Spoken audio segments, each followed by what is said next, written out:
Crystal Anderson says former roommate Dr. Leonardo Rodriguez owes for the return of her security deposit. Leonardo is countersuing for the return of a computer modem. Miss Anderson, you rented a room from the defendant in his house? In a house, yes. In a house. Do you live in the house also, sir? Yes, I do. And the intention was for you to live there for a year, although you did not have a written lease? Correct. It was your understanding that there was some sort of internet capacity in the house because you worked from the house? Correct. Did you have a discussion with the defendant about that? About it before I moved in or it Yes, not working? before. Yes. In any event, you moved in and you found out that you could not work from the house because there was no, I don't know, Zoom, internet, whatever it is. I don't do that machine. And you told him you were going to be moving out. After it did You not want work. your security deposit back.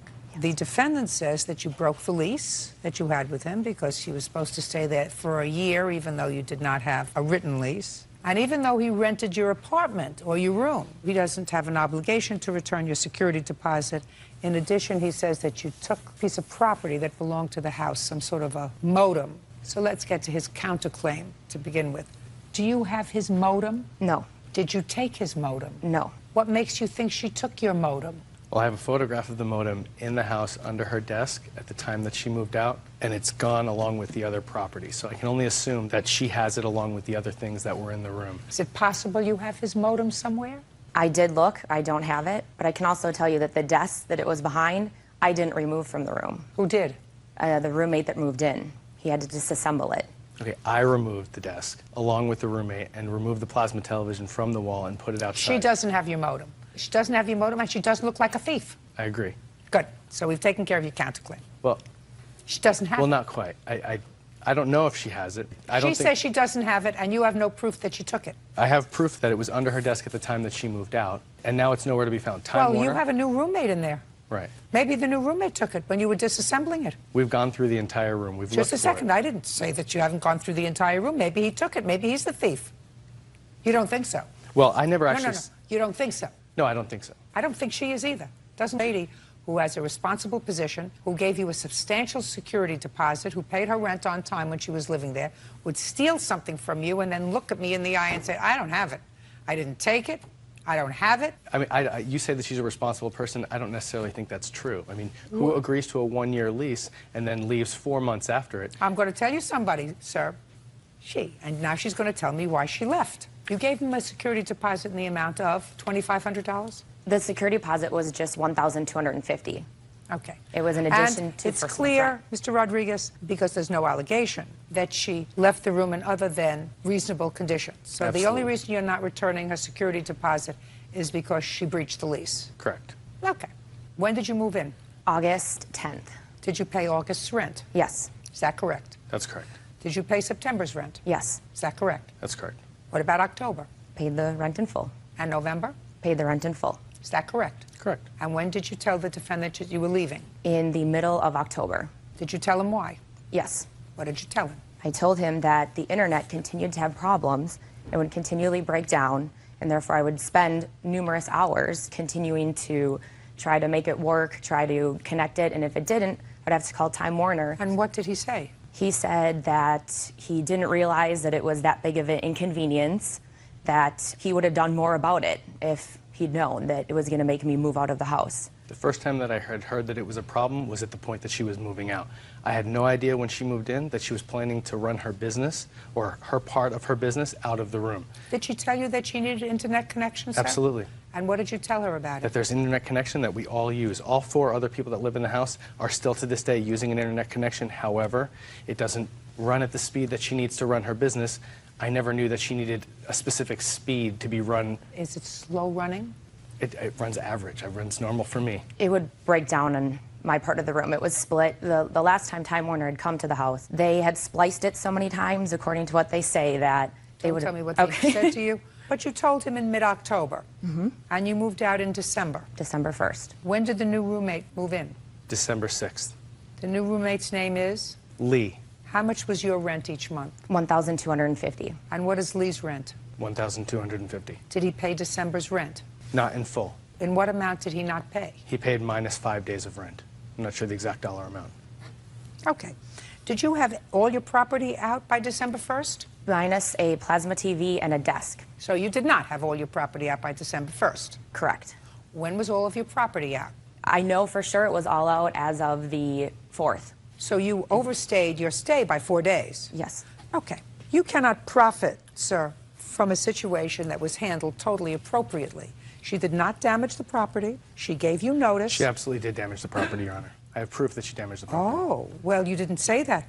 Wait a second. Hold on a second. I want to see if you said that in your answer. Did you? Would you please show this to Mr. Rodriguez? That's his sworn answer. Would you please have him point out in his answer where he says that he's not returning her security deposit because she damaged the property? I asked her to remove the trash, but she never did. I had to hire a repairman to clean out the trash, repair the walls, and change the locks. Repair what walls, sir? So the plasma television that she says that she moved out, or that I took down myself and put outside, left behind a number of large holes in the wall. Show me your bill for fixing the holes in the wall. This is the bill for fixing the holes in the wall. Okay. This is the estimate that it would have cost to remove all of those things and put them outside. No. All I want is fixing the holes in the wall. Your Honor, if I was... Why did you change the locks? Well, I didn't know Crystal before she moved in, and I... Sir, you want to change the locks, change the locks. That's what you do as a landlord. But, Your Honor, if I was in the business of being a landlord and... Listen to me, sir.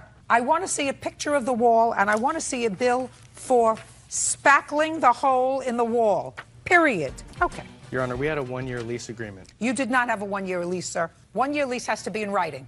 There's Otherwise, it's a month-to-month. She gave you a month's notice. She gave you more than a month's notice. Your Honor, we had a verbal lease agreement. No, you have a lease agreement, sir, when it's in writing if it's for a year or more. Other than that, you have a month-to-month tenancy. And if you want something more than that, and if you want to lay out your rights and responsibilities, go get a form lease and sign it, and then you have a lease for a year or more. Do you understand? The only reason I am charging her the extra days is because she actually had property in your house. And if she actually has property, even if it's in the hall, that means she's still a tenant. So she didn't vacate December 1st. She actually kept property there for at least 4 days. I'm giving you the benefit of the doubt for the 5th day because that's when you moved the new roommate in. So I am deducting $200. Your Honor, the lease that you say is month to month. If I was interested in a beach rental for month to month, I would have charged much more than $1,250 a month. Do whatever you want to do. You want to lease your place for a year or more, get a written lease that outlines everybody's responsibility. Other than that, you have a month-to-month tenancy. Most jurisdictions that I know. Now, it may be different from where you are, but any contract that has a duration for a year or more is supposed to be in writing. And if you choose not to do that, you do so at your own peril, sir. And you cannot profit from it. You didn't lose any money. You rented the room and took an additional security deposit. You didn't lose a month's rent. Miss Anderson did absolutely the appropriate thing. She let you know in October that she was vacating in December, so she gave you more than 30 days to find a new roommate. You did, in fact, find a new tenant who paid you the exact same amount of money that she did, and I'm deleting from her request the amount that covers the 5 days that your tenant didn't pay for the month of December, giving you more than she's actually liable for because she's not liable for more than 30 days. But she kept stuff there, so she is, in fact, responsible for at least part of it. So you owe her $950. I am taking off $200 for the overstay because you lived there past December 1st, and I'm taking off $100 to plaster the wall. Okay. By the way, where did the new tenant put his TV? He doesn't have a hanging television. $950. Judgment for the plaintiff. Thank you. That's all. Lonita White claims her late fiance's sister, Kimberly Swan, refuses to hand over her share of his remains. Kimberly is countersuing, claiming Lonita has been harassing her. Miss White, your boyfriend, according to your complaint, was killed. He was shot recently, and the defendant is his sister.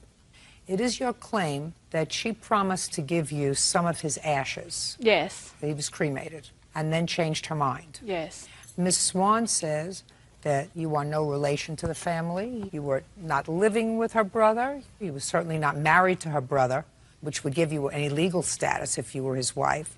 His family has his ashes. They intend to keep them. That's what the case is about. Ms. Swan is counterclaiming for harassment of some sort. She'll tell me about that. When was your boyfriend killed? February 15, 2006. And how long was he your boyfriend? For almost 2 years. It'll be 2 years in July. How old are you? I'm 20. Who is this? My mother. Just curious, if you had the ashes, what would you do with them? I was going to keep it. That would have been the last thing I had left of my boyfriend. Well, my fiance, which she doesn't know we were engaged. I don't care whether you're engaged or not. Engaged is not a legal structure that entitles you to any property, any domain over any of his realty or his ashes or decision-making with regard to what happens to him. You're her mother? Yes, I assume you're here for moral support. and more, whatever I can support her with. Okay. First of all, Miss Swan, how many siblings are there? There is my oldest brother, and Marcus was my youngest brother. You have parents? Yes, my father is still alive, and my mother passed away 9 weeks before my brother did. Okay, Miss White. So let me hear you. Basically, the reason why I want the ashes in the locket is because that's what we had agreed to at the funeral home. When did you agree? And with whom did you agree? Kimberly Swan and me. And what did you agree? That I was to receive a keepsake, which is a locket and an urn with his cremains in them. Is that right? The contract that we have, we agreed upon the funeral arrangements. They offered to buy his suit and the flowers, which they did. Everything else was taken care of by. What I'm asking you is, did you make an agreement with her, either orally or in writing? Put your hand down. Either orally or in writing, to give her a locket with ashes from your brother. Yes. Okay. And what? Relax. Okay. This whole thing is ridiculous. It is. The whole thing is ridiculous. She's 20 years old. She shouldn't be walking around with a locket of the ashes of. You should be helping her get over this. She's supposed to move into the future. You're not supposed to help her live in the past. I am here to do a lawsuit. And the lawsuit is, was there an agreement between these two people for her to get a locket containing some of the ashes of her brother, and as part of perhaps a quid pro quo of that, did you pay for certain things for the funeral? You did pay for certain things for the funeral? Yes. So we did have an agreement. Now what I want you to tell me is why you reneged on the agreement. When we first made the agreement, I was under a whole total different impression of why they wanted to help in the first place. I allowed for them to help, and this thing about her being the girlfriend, she was the ex-girlfriend. According to 2 days before he died, they had just broken up. But just because they broken up, that didn't mean I was shutting them out. She said they wanted to buy the suit and the flowers and things. I said, well, okay, I'll give you the locket. We have other family, you know, that want the ashes too. And this agreement... Where's the locket? Where's the locket? Yeah. The locket is at home. Well, get it. I'll get it. That's what you made an agreement for. You made an agreement to give that to her. So far, I haven't heard a reason why you reneged on that agreement. The reason why is because when he first got shot, Miss White had me under the impression that she wasn't there. But after the funeral, a lot of things have came to light. That she told me many lies about what happened to my brother. She said at first that she was not there, and now after everything is said and done with the funeral arrangements, her and her parents was in my brother's home when he got murdered. All lie after lie after lie. All right. Miss One. Yes. You made an agreement with Miss White. To give her the locket. To give her the locket. Not ashes, the locket. Fine. But the locket contains ashes. Yeah. That's sufficient. These your brother's remains? Yes. All right. They're yours. They're yours. What do you Get over it. Your mother may be a co-conspirator with this lunacy, but, you know, I have limited patience with this. You're 20 years old. You have a whole lifetime to live. You're not supposed to walk around with ashes of your old boyfriend around your neck, whether he's deceased or whether you broke up with him. It's over. It's finished. You got to move on. But we're here to talk about contract. You had an agreement. And you have to fulfill that agreement. Do you understand? Yeah. Fine. And does that urn contain his ashes? Yeah. Bert, I want you to take that, please, and give it to me. Now, do you want me to keep these ashes in safekeeping until she gets the locket, or are you prepared to guarantee me that she will I'm get it? prepared to guarantee her, but without all the harassment. You are prepared to guarantee. Locket, that's mine. Just as, it's going to be mine in a second. Now, are you prepared to guarantee me that within 5 days she is going to get the locket? Yes. If she does not, we will send a marshal to pick this up. Do you understand that? There's no question about that. That's what I will do. I will send a marshal to your home to pick this up unless she gets the locket. Clear? Yes. Now you can return this to her, Bert, please. Thank you. I What? have a letter from the funeral director. I don't stating read the letters from a agreement. funeral director. This is the agreement. I don't read letters from the funeral director. Pay careful attention to me. Nobody is opening up that urn and splitting up the ashes. It's not going to happen, Miss White.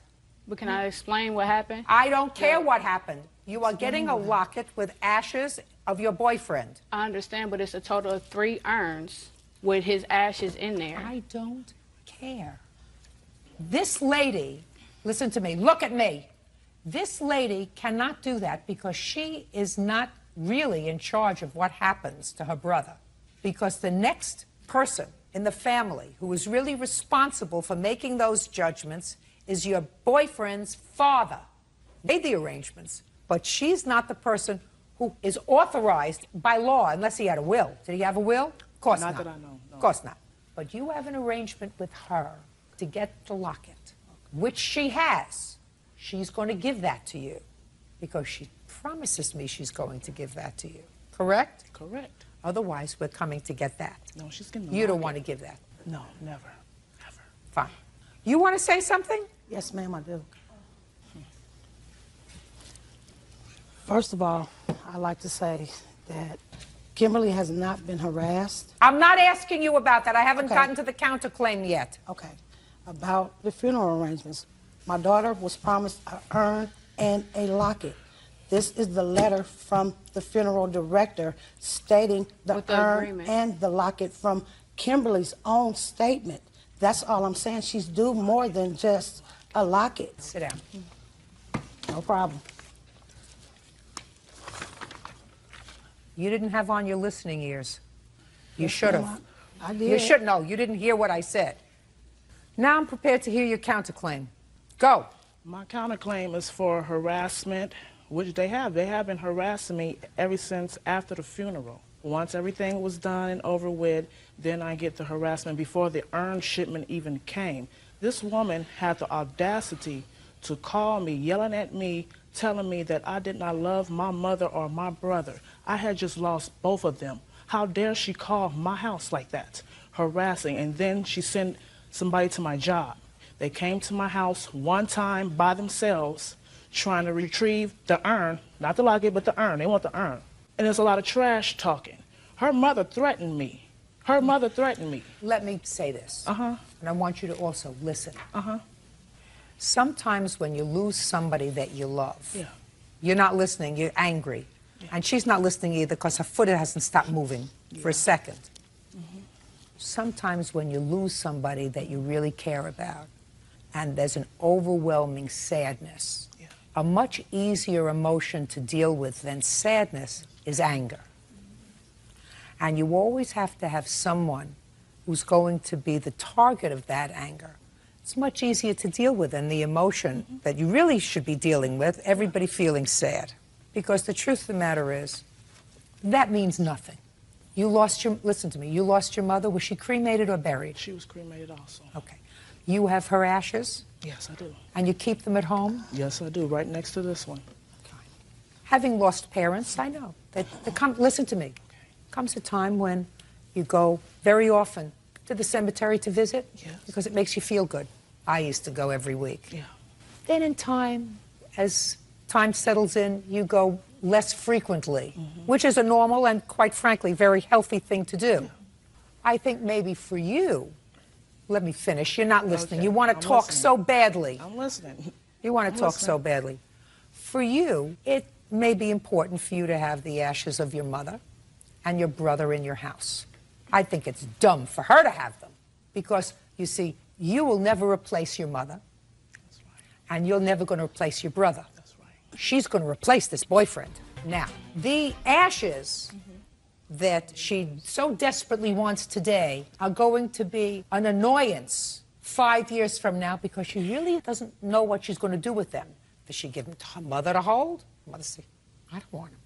My husband certainly doesn't want to see him in my house. Right. My kids are going to look and say, Mommy, what is that? So there's a reason for you to keep those if that's what you do. Yeah. But there's an anger that is an emotion that you can actually grab onto. Yeah. You got to get over the anger. I'm not angry. Good. You got to get over the anger. So does your mother. If something happened to you, I guarantee you, your mother would not give your ashes to a boyfriend. That's right. No way. Put your hand down, scratch all you want. But that wouldn't happen. That's really what they're saying. They don't want to share the brother's remains with you, other than the locket which she is prepared to give you, correct? That's right. Perfect. That's what you're going to get within 5 days. Your harassment, forget it.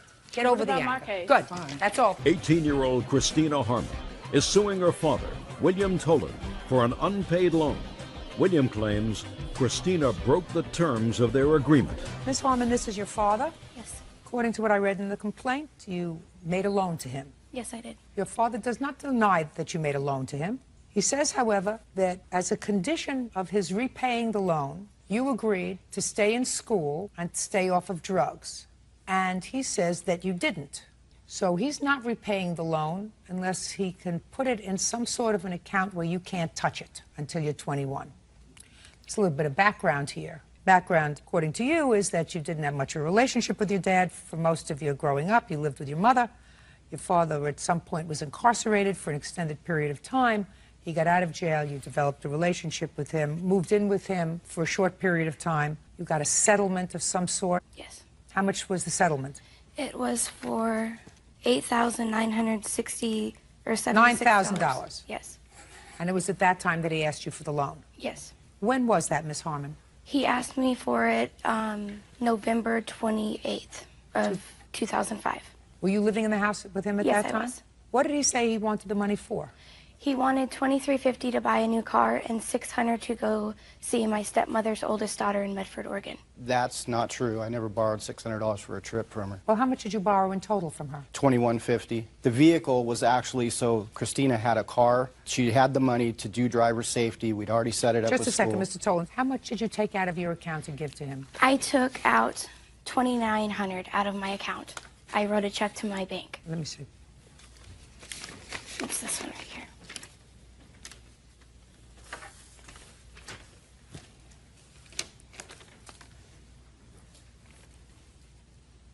It says $2,900, sir. That's not what she gave me. She gave me $2,100, and my wife can attest In a to check that. or cash? Cash. Okay. Let's say I believe you. Okay. Did he also give you a car? No, he was going to give me the car, but then he decided not to, and he was going to sell it to my cousin once he got his taxes back. Just a second. Did you ever have possession of that car? No, I did not. And title in your name? No, I did not. Okay. That's not true, Your Honor. She had title in her name? She didn't have title in her name Then because she didn't get the- she she didn't had have the the truck. keys to the vehicle. They were I don't given care to if her she had, when she got it. Listen to me. I don't care if Okay. she had keys to the vehicle. It's not her car. Where's the car now? The car's in Salem right now With whom? with a friend of mine. That's not her car. No, it's not now because she didn't hold up her part of the bargain. Listen to me. When you asked your daughter for money, what were the conditions? The conditions were that she stay in school. No, and not you're do asking drugs. for money. You're the borrower. You don't set the conditions of the return of the money, Mr. Tolan. I don't think you understand how stupid your defense is. You say to your daughter, I want money. Let's say $2,100. Let's say $2,100. I'm not there yet, but let's just say $2,100. And you say, I'd like to borrow $2,100 because I want money to buy a car. And I will pay you back if you stay in school and if you don't do drugs. If I were your daughter, I'd say, take a walk. What kind of ridiculousness is that? I'm doing you a favor by loaning you $2,100, and you're going to set the conditions on repaying me?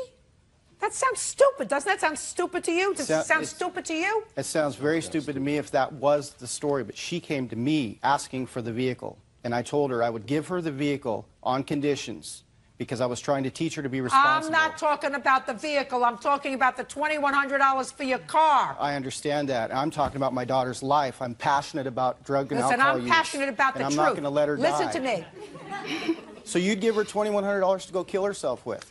Mr. Tolan, listen to me. I've had 5 children that I raised. I understand that. And I guarantee you, sir, I have not been in prison. And I guarantee you that I've been in my children's lives from the time that they took a breath. Okay? So I can guarantee you that I'm as passionate about my children's welfare as you. Okay. So what I'm saying to you is it doesn't make sense for you to say to anyone, including your daughter, can I borrow some money, but I'm only going to pay you back if you do this. If you get a job, if you stay in school, if you break up with this boy, if you stop hanging out with this person. Otherwise, I'm not going to borrow the money from you. Okay, let's put it this way. No, don't. I Okay. don't answer your questions. Okay. I don't answer your questions. What you're saying to me sounds stupid. And if it sounds stupid, it's not true. Judgment for the plaintiff in the amount of $2,900, because that's what you took. That's all. Bridget Johnson claims ex-boyfriend Robert Jones owes for an assault and for funeral costs for their child. Robert claims the deceased child wasn't his. Seat, please. Ms. Jones, according to the complaint that I've read, the defendant was your boyfriend. He became pregnant sometime in 2005. Yes. You broke up with the defendant and you were pregnant at the time. Yes. It is your claim that he assaulted you, and as a result of that assault, your baby was born prematurely and died. You want the defendant to pay for half of the baby's funeral expenses and damages for the assault. Yes. Mr. Jones says that you were the one who assaulted him, as a matter of fact, on the day that you broke up, that he never agreed to pay for the child's funeral expenses. As a matter of fact, he wasn't even positive that the child was his and told you that he had wanted a blood test before he assumed responsibility of the baby. That's your defense? Yes, it is. Okay. When did you become pregnant, Miss Johnson? I found out I was pregnant July 22nd, Of what year? 2005. And were you living with Mr. Jones at the time? Robert was staying with me along with his son because he was having arguments with his mother. Did you move in with her in July or before that time? I'll be staying over, you know. You were staying over? Yeah. Okay. And when did you break up? November 20th as a result of the assault. Just listen to me. Had he slept at the house the night before? Yes. And the night before that? Yes. So tell me what happened on November the 20th. November the 20th, I received a phone call from Rob at about 3 o'clock in the morning. Well, then he hadn't been at your house 3 o'clock in the morning. No, he was at the bars. He would frequently go to the bars and then come over to my house afterwards. And he had called me at 3 o'clock in the morning stating that he was going to come over. I ran downstairs and unlocked the door like I would usually do, and he didn't come in. So after a while, I looked out my window and saw that the car was parked and the headlights were on and the car was still running. So I laid there for a couple more minutes and then got dressed. And when I walked outside, I saw that Rob was passed out in the driver's seat. So I crawled into the passenger seat and woke him up and asked him, you know, what he was doing and why he hadn't come in the house, and he told me that he didn't know. So we were trying to get the headlights of the vehicle to turn off. They wouldn't turn off. So I suggested that we just unplug the battery. I was 5 months pregnant. I didn't want to be fighting with him. I would much rather just go to bed. He wanted me to, you know, be with him that night, and he wanted to be around me. So I stated, you know, let's just unplug the battery. We couldn't figure out the lights. So he started to proceed to back out of my driveway. I told him that he was drunk, that I didn't want to go anywhere with him. And he wasn't listening to me, so I leaned over and smacked him in the face. I went like this to the front of his face. He then looked at me, told me to do that again, and I looked at him and said, "What did you mean?" And the next thing I knew, he punched me in my face. So first you punched him and then he punched you? Yeah, I didn't punch him. Just a second. So first you punched him. Yes. And then he punched you? Yes.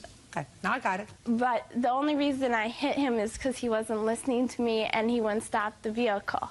I got you. So then my nose... He wasn't listening to you. Yes. Why don't you just take the keys out of the ignition? I didn't think of that. Shouldn't have gotten in the car in the first place. I shouldn't have told him to come over that evening. That's also correct. Knowing that he was drunk. That is also correct. Yes, okay, I agree. Keep going.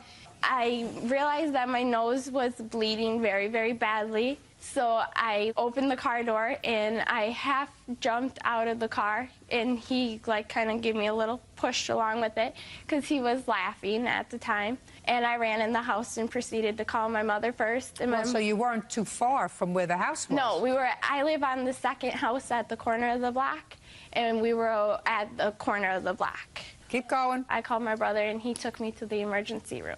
And what did they do for you there? I first saw a police officer, and they went to arrest Rob. That doesn't answer my question. What did they do for you in the emergency room? At the emergency room, they took x-rays of my face, and I was having a sharp pain that was shooting from my back to my stomach. So then I was told that I had to go up to the maternity floor for monitoring on the baby. And that was in November? Yes. And when was the baby born? The baby was born in February. February what? 7th. How much did she weigh? She weighed 2 pounds, 2 ounces. And when did she pass away? The 11th.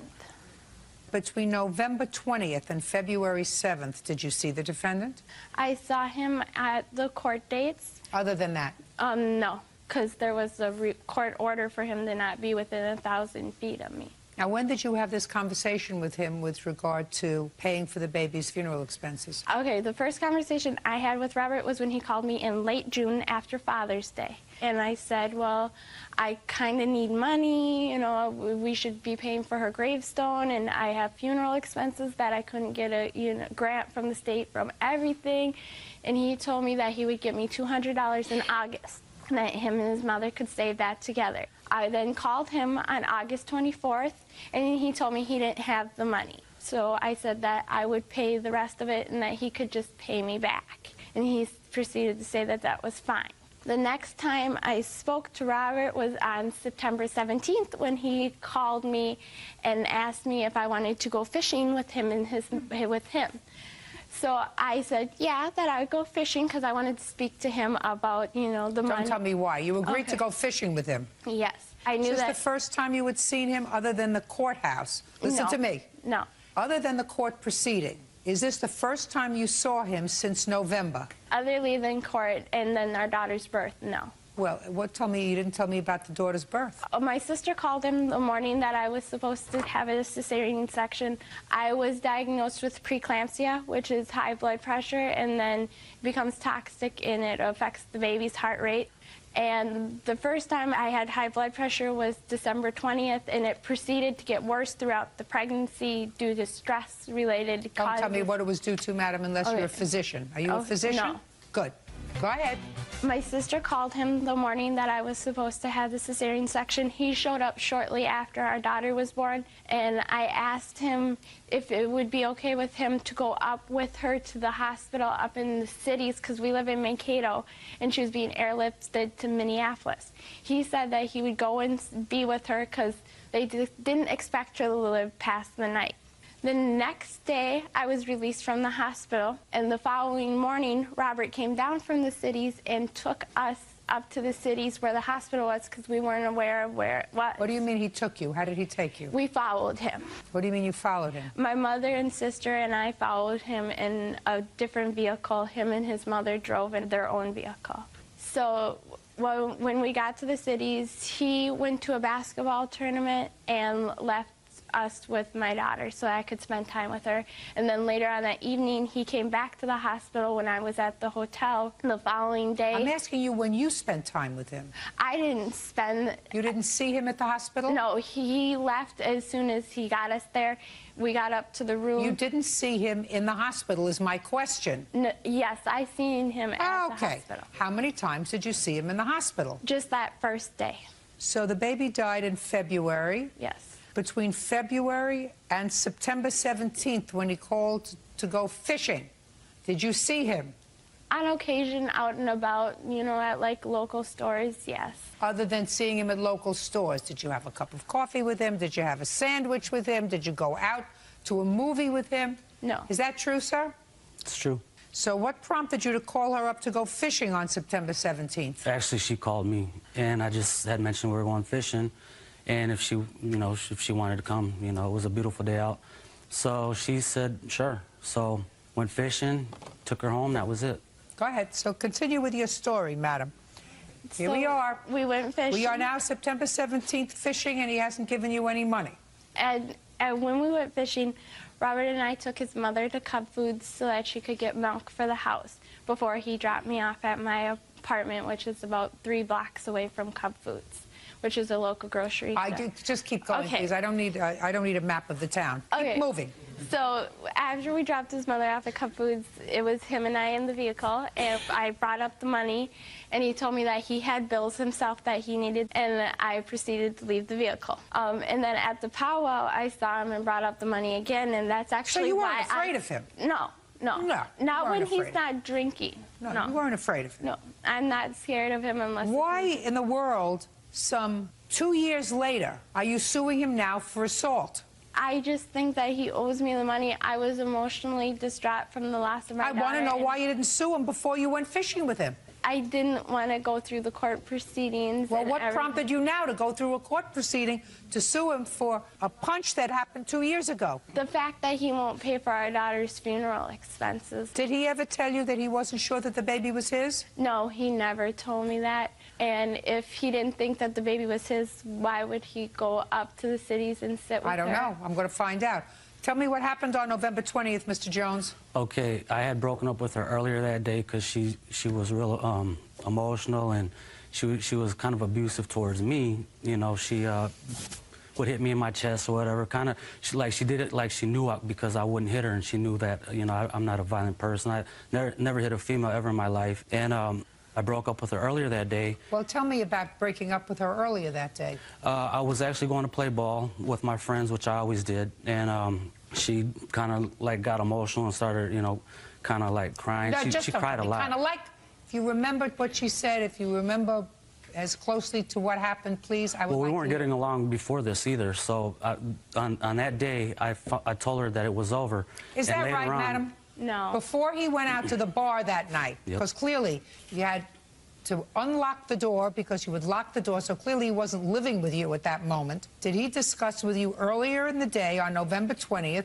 that he was not happy with the relationship? No, he had never once tried to or attempted to tell me that he was not happy in our relationship. Okay, keep going. Okay, and so I called her and told her that I was going to come get my things. What time?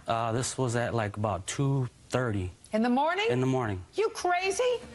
Why would you call at 2:30 in the morning to say you were getting your things? The bar was like right by her place. So you had been in the bar, Mr. Jones? Yeah. Yeah. And I wasn't all like how she made it out to be. I don't care whether you were all that. This is not an appropriate thing to do. Yep, to go 2:30 in the morning, to go while you're slightly inebriated, to get behind the wheel of a car and go anywhere to settle anything. Yep. You're supposed to wait till the morning. Okay, so I went and grabbed my, tried to grab my things. I told her that, you know, I just came to get my things and that it was over, and she kind of got mad because she didn't want to never break it off anyways. And prior to this, she had injured herself twice at work to get my attention. She would, oh, I'm at the emergency room, come down. And she, according to her, was in a car accident that rolled or whatever. This is all her stories, and I never had proof of anything, so. How many times did you go to the emergency room with her prior to November 20th? Just the day this kid was born. But after she had gotten pregnant, she told me that, like, just like weeks after I found out, she said that we got into an argument. She said she's early enough in her pregnancy where she can say somebody else is the father. And I said, well, how do I know that's not what you're doing to me? And I tried going to her first doctor's appointment, and she left me sitting out in the lobby. Okay, got it. Did you ever tell her that you and your mother could save up $200 until August? Yes, I did. And that you would give her $200? Yeah, I said that basically so she would just, you know, I don't care why you said it. Did you tell her that? Yes, I did. Now, let's get back to November 20th. You said you were coming to pick up your things 2:30 in the morning. Yep. 2:30 in the morning you got there, and? She opened the door, and she didn't want me in. And I wasn't going to barge in because that's not how I am. Fine, so? So she basically hit me in my eye because I told her I wanted my things, and it was over. And she hit me in my eye, closed the door, looked out the window, and I said, that's fine. That's the last time you'll ever hit me. And I walked all, her sister actually dropped them off at my work. Is what you're telling me that she never got into your car? She never did. All right, I'd like to see the police report, please. Yes, and I have pictures. I'd like to see the police report, please. If I could say something, too, there was never even a police or even there. Sir, you pled guilty to 5th-degree assault, according to the plaintiff. Yeah, I did. Okay, so? All right, so you told the police that he doesn't live with you. That's what you told the police. I told the police that he was staying at his mother's house. You told the police that you do not live together and that he stays on and off, but he lives with his mother. Who are you? Robert Armando's mother. Stand up, please. Your last name is? Jones. Miss Jones, you told the police when they came to your house on November the 20th to go downstairs and get your son. Is that right? Right. You told him to go downstairs and get your son because he came home drunk. Right. And he was passed out on the couch. Right. Right. And you, sir, when you were questioned by the police, you were so drunk that you denied even being over at your girlfriend's house. Yeah, well, yeah. You know, Mr. Jones, there is absolutely no indication here, nor, I assume, do you have any medical testimony that would indicate a correlation between your baby's death 2 months after you got this black eye, because that's what it was, and the baby's illness. No. No. So what you're suing him for is for the simple assault of giving you a black eye and the $200 he promised you for the baby's headstone. He's not responsible with regard to any of the other baby's expenses because there is no indication that this is in fact his child. In order to do that, you either have to be married, which you are not, or you have to have a blood test, which would establish that he's the father. Then he would be responsible for half of any unrecovered expenses for the child. Since you don't have that, the only thing that you have to sue him on is his agreement that he would pay you $200 towards the child's headstone, which was really gratuitous, but he promised he would. You relied on that. That you have to pay, sir. Do you understand? Yes, I do. Since there is no correlation between the injury to your eye and what subsequently happened to the baby, I have to examine the circumstances surrounding what happened on that day. There's no question in my mind that he was drunk, that he has no recollection of what happened that day, that he's making it up as he's going along, because he even denied to the police that he was there that day. Even your mother was disgusted with you, sir. Is that a fair statement, Miss Jones? Right. Okay. Now, you pled guilty to assaulting her, sir. Yes, I did. And you received probation? Nope, I just got a $500 fine. No, he was placed on probation for 1 year. Sir, you better start remembering things that happened to you. I never was. I was supposed to get a probation officer. I never did. I don't care whether you were supposed to, whether they never followed through and gave you a probation officer. Maybe you forgot. But if you were supposed to get a probation officer, it wasn't because they were giving you a probation officer for your birthday. They were giving you a probation officer because you were on probation. You have to learn, Mr. Jones, that there are consequences. However, Ms. Johnson, you don't get any awards for being the brightest bulb in the pack. When you're 5 months pregnant and your boyfriend calls 3 o'clock in the morning and says, I'm at a bar and I'm coming over, you lock your door and you keep it closed. You don't go outside to try to figure out how to get the lights off and disconnect his battery. Yeah. And you don't punch him in the face.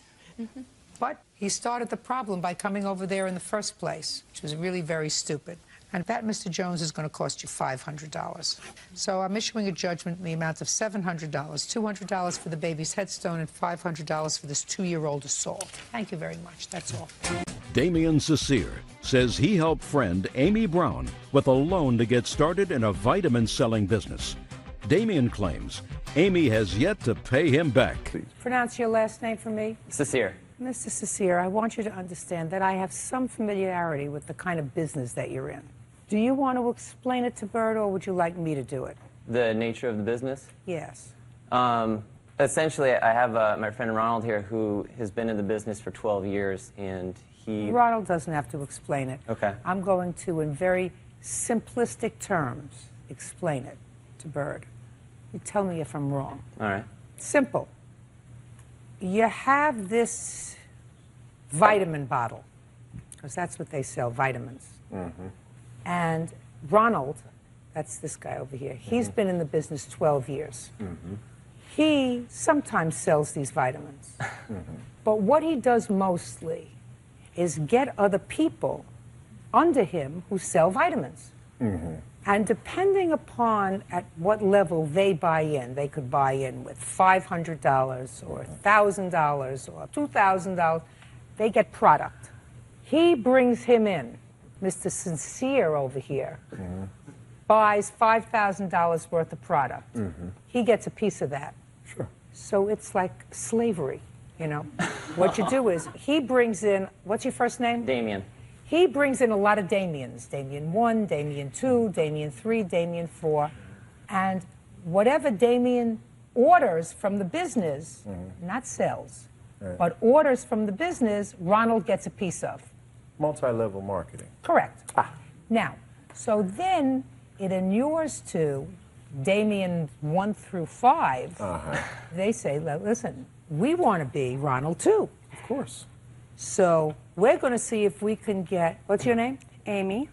A whole bunch of Amy's under us to buy as much product as he can, because they get a piece of whatever Amy buys. Of course.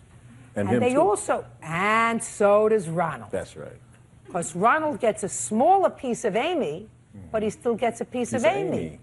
And then, what's your name? Jamie. What's your name? Cody. Cody. Cody. I want to get a whole bunch of Codys because that's the way I'm going to make my money.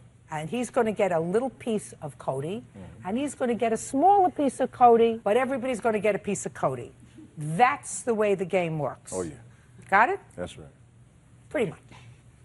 Now, you also reach certain levels in this business, because if you're a master, or if you're a guru, or if you're a titan, or if you're an Ogatunji, whatever it is, what happens is they give you perks. Oh, yeah. Do you get perks in your business, like a car? If you get high enough, you do. Yeah, I'm not there yet. You think this is a scheme that I haven't been through a couple of times in my life? No, I didn't say that. All right, I got it. So if you get up really high, if you get to be a Grandmaster Ungatunji, they give you a BMW. Of course. Or they give you a Mercedes. So there are advantages for Ronald to get a whole bunch of Damians, and for Damians to get a whole bunch of Amy's, and for Amy's to get a whole bunch of Cody's, because in addition to getting the money, you also get the perks. That's the drill. Now, Damian over here got Amy involved in the business, and she bought inventory. How much worth, sir? It was worth $5,000. What are you asking him for? The questions are going to get harder. Oh, my. I think it was worth about $5,000, and he actually put up $3,300. Okay, but you put up the money for her. Yes, I did. On your credit card. Yes, I did. Because you were hoping that she was going to do well in the business, and she wasn't such a good salesperson. And she couldn't find a Cody. If she killed herself, she couldn't find a Cody. So you ended up getting stiffed for your money. Correct. And she sent back some of her product. Right, some of it. But you want, because you're stuck with the bill now, because you're not a Grandmaster Ogatunji yet. Right. There isn't any such thing as a there may be, Grandmaster I'm not that high Ogatunji, up. right? Yeah. Yeah, I sort of made that up because it sounded funny. So you want her to pay you the money. Miss Brown says you gave her all kinds of sales pitch. You told her she was going to make a fortune, that there were Codys floating around under every rock, that she was going to be able to sell these vitamins, that they were the greatest thing since sliced bread.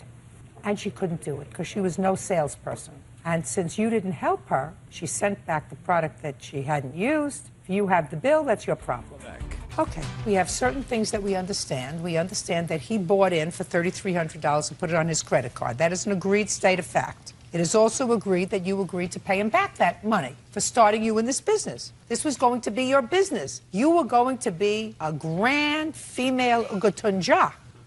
Didn't work out. Wasn't your thing. So what did you do?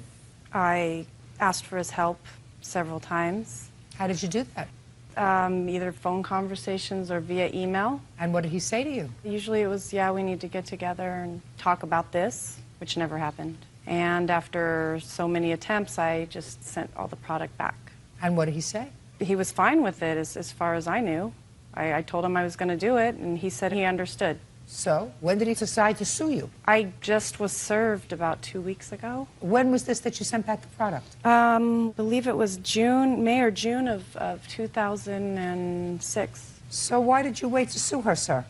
Is not an answer. Okay. I wanted to work with Amy to give her an opportunity to pay back the remaining balance. Well, had you asked her for it? Of course. How many times did you ask her for the balance? Numerous. Both on the phone, and then when she started not returning my phone calls, our relationship was degraded. And I have in emails that she said she would indeed pay back the remaining balance. Can I see it, please?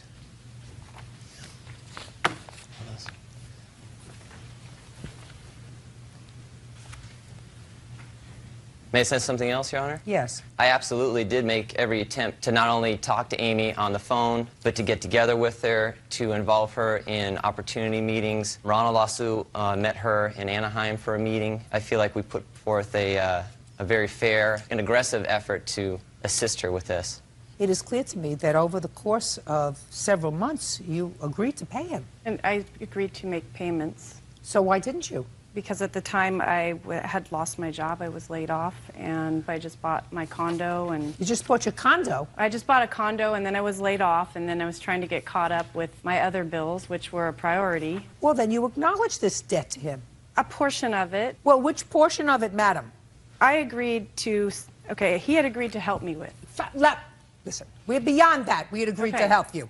Now I have emails where you clearly acknowledge the debt, which belies what you told me, that he breached his contract to help you, which is why you don't have to pay him. So now we know that you agreed to pay him. So I'm asking you why. Is it because you bought a condo?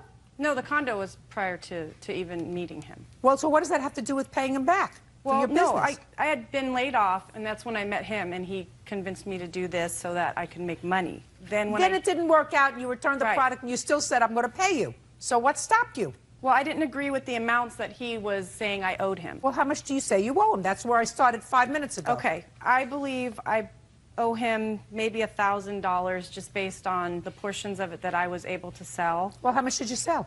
Maybe a couple $100 worth to just friends. Where are your records? There's no record. I mean, you sell the container to people for cash. What do you mean, you sell it for cash and then you don't report it to anybody? Not even the government? How do you expect to pay your taxes? I don't know. This is something he was supposed to help me with. He's not supposed to help you with that. This is your business. Well, this is what he promised to help me with. I have the emails where he stated he promised to help me as well. How much product? $3,300. How much product did she send back? She returned $699.30, which was credited to my credit card, and she gave me a personal check for $300. And you cashed it? Of course. Good. Also, Your Honor, originally I gave Amy a can, 2 cans of product, which I said you can pay me back for. Just give me the same cans once you get your order, and she never did, so I had added that in as well. You're going to have to live with that, sir, Damien. Okay. So she returned $700 worth of product, bringing it down to $2,600, and she gave you $300, leaving a grand total of $2,300. And they actually prorated that, that they don't refund you the full amount. So they only give you, I think, 80 to 90% back. And that's what was credited to his credit card. Well, that's all right. He has to be made whole. You're a big girl. How old are you? 36. What? 36. 36. 36 years old. You make a decision. It doesn't work out. You have to take care of the consequences. These are slick guys. This is the way they make a living. They find people who are young, looking to start a new life, start a new business, not worked out in other fields, and they say, listen, you can make a lot of money. And some people make a lot of money. Mm-hmm. Ronald makes a good living, right? Damien, I don't know. Do you make a good living? I'm working on it. Well, how much did you earn last year? With Just Where You Live? Yes. I'd have to look at my tax return. Let's try to give me a round ballpark figure, Damien. I'm going to say probably around $8,000. 8? Mm-hmm. You make a lot more. Mm-hmm. You've been there 12 years. Yeah. How long have you been in, Damien? About 3 years. Oh, when you're there 12 years, you're going to have that Mercedes you want. I hope so. What kind of car do you drive, Ronald? I drive a BMW. Now. Can I say something? Sure. The business has a 1-year money-back guarantee. So at any point, she could have returned the product and got 90% of her money back. The business isn't designed for people to fail. If they don't want to do it, if they get a new job, that's okay. So if there was ever a discrepancy, she could have returned all the product and Damien would have got reimbursed. So. But she didn't. Right. She's got to pay him. Okay. Thanks. Sure. Judgment for the plaintiff in the amount of $2,300. Thank you. That's all. Alicia Blanchard claims ex-boyfriend Fred Bray borrowed a large sum of money from her and never paid it back. Miss Blanchard, the defendant used to be your boyfriend, and you claim a series of loans to him while he was out of work in the amount of $4,200. Mr. Bray says that you didn't make any loans to him. Taking out loans, you and your brother, you were pretty flush with cash, and you gave him a couple of $100s when he needed it, but that was about it. So, when did he become your boyfriend? In September. Of what year? 06. Could you keep your voice up? I'm getting old. And when did you make the first loan to him? September 20th of 06. So as soon as you met him, he needed money? Yes. How old are you? 21. And where do you live? In Marysville, California. Who do you live with? I live with my parents. Do you work? Currently, I don't. How do you support yourself? My mother gives me money for gas to look for work, and that's it. Who were you working for in September of 2006? Singular Wireless cell phone company. What were you doing for them? I was a customer service rep. For how long? For 7 months. What were you earning? Around $2,000 a month. Did you file tax returns last year? Yes. How much did you earn? $11,000.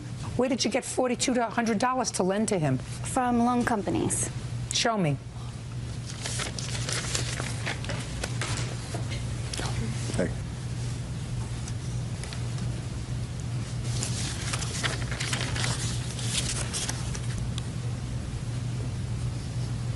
What are these check cashing things? Those are payday advance companies. You go in and you write a check, and on your next payday, you pay them back. Were you living at home when you were doing all of this stupidity? Yes. Well, tell me all about it. I'm really curious. All in September, September 29th, September 29th, October 2nd. So days after meeting him, you started giving him money, according to you. Correct. Yeah, and? He actually worked as a loan agent when I had first met him. About a month after I'd met him, he had told me that he resigned from his job. He had told me he liked money coming in from different directions, that he wanted to borrow $200 in the beginning for a business license so he could help promote a rap group. He would help pay me back once he would receive that money. For help promoting those groups. And what if he didn't receive the money for helping to promote the groups? He told me that was a for sure thing. Well, nothing's for sure. Maybe he didn't get any money. He told me it was a for sure. How many different times do you claim that you gave him money? 10 different occasions. 10? Yes. And you're telling me that you never used any of this money yourself? I did. You did. That's what I thought. How much of the money that you took out in loans did you use yourself? About $1,900.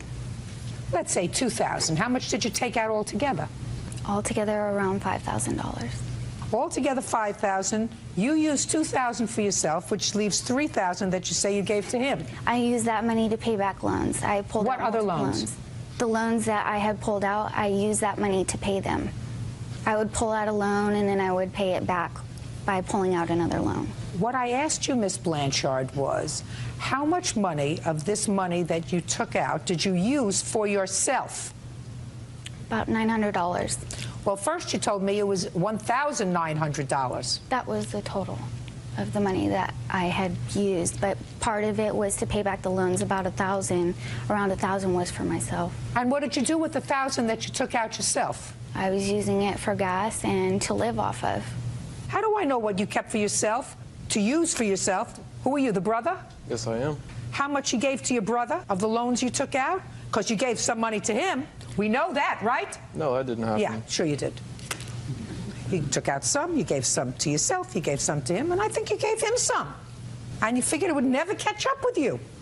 No, that's not what happened. My brother got $100, if that. Well, so now you gave him $100. He says you gave him nothing. Is he lying? No.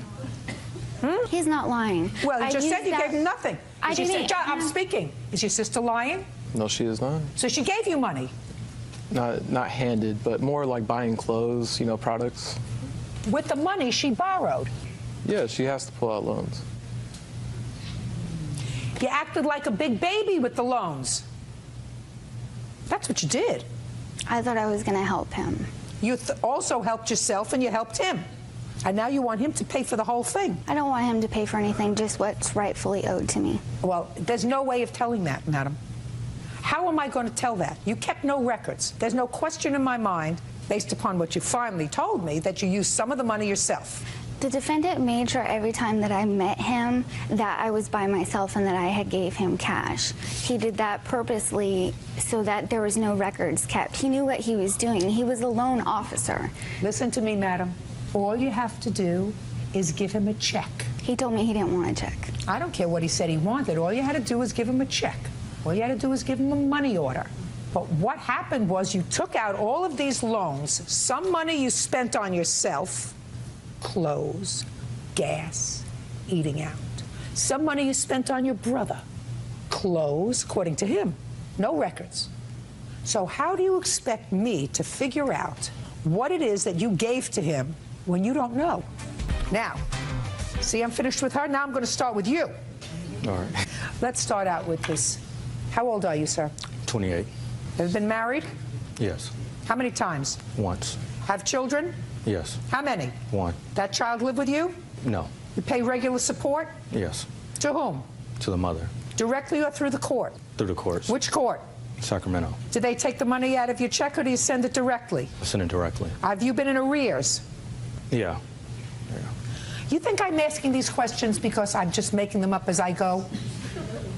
I'm smarter than you will be every day that you open your eyes for the rest of your life, sir. Do you understand that? Do you understand where I'm going? Yeah. Every day for the rest of your life, you're going to open up your eyes and you're going to say, I met a woman who was smarter than I am. Every day I open my eyes. You got it? Yes. Now, you took advantage of Miss Blanchard financially. You're 28, married, divorced, child who you don't support, no job.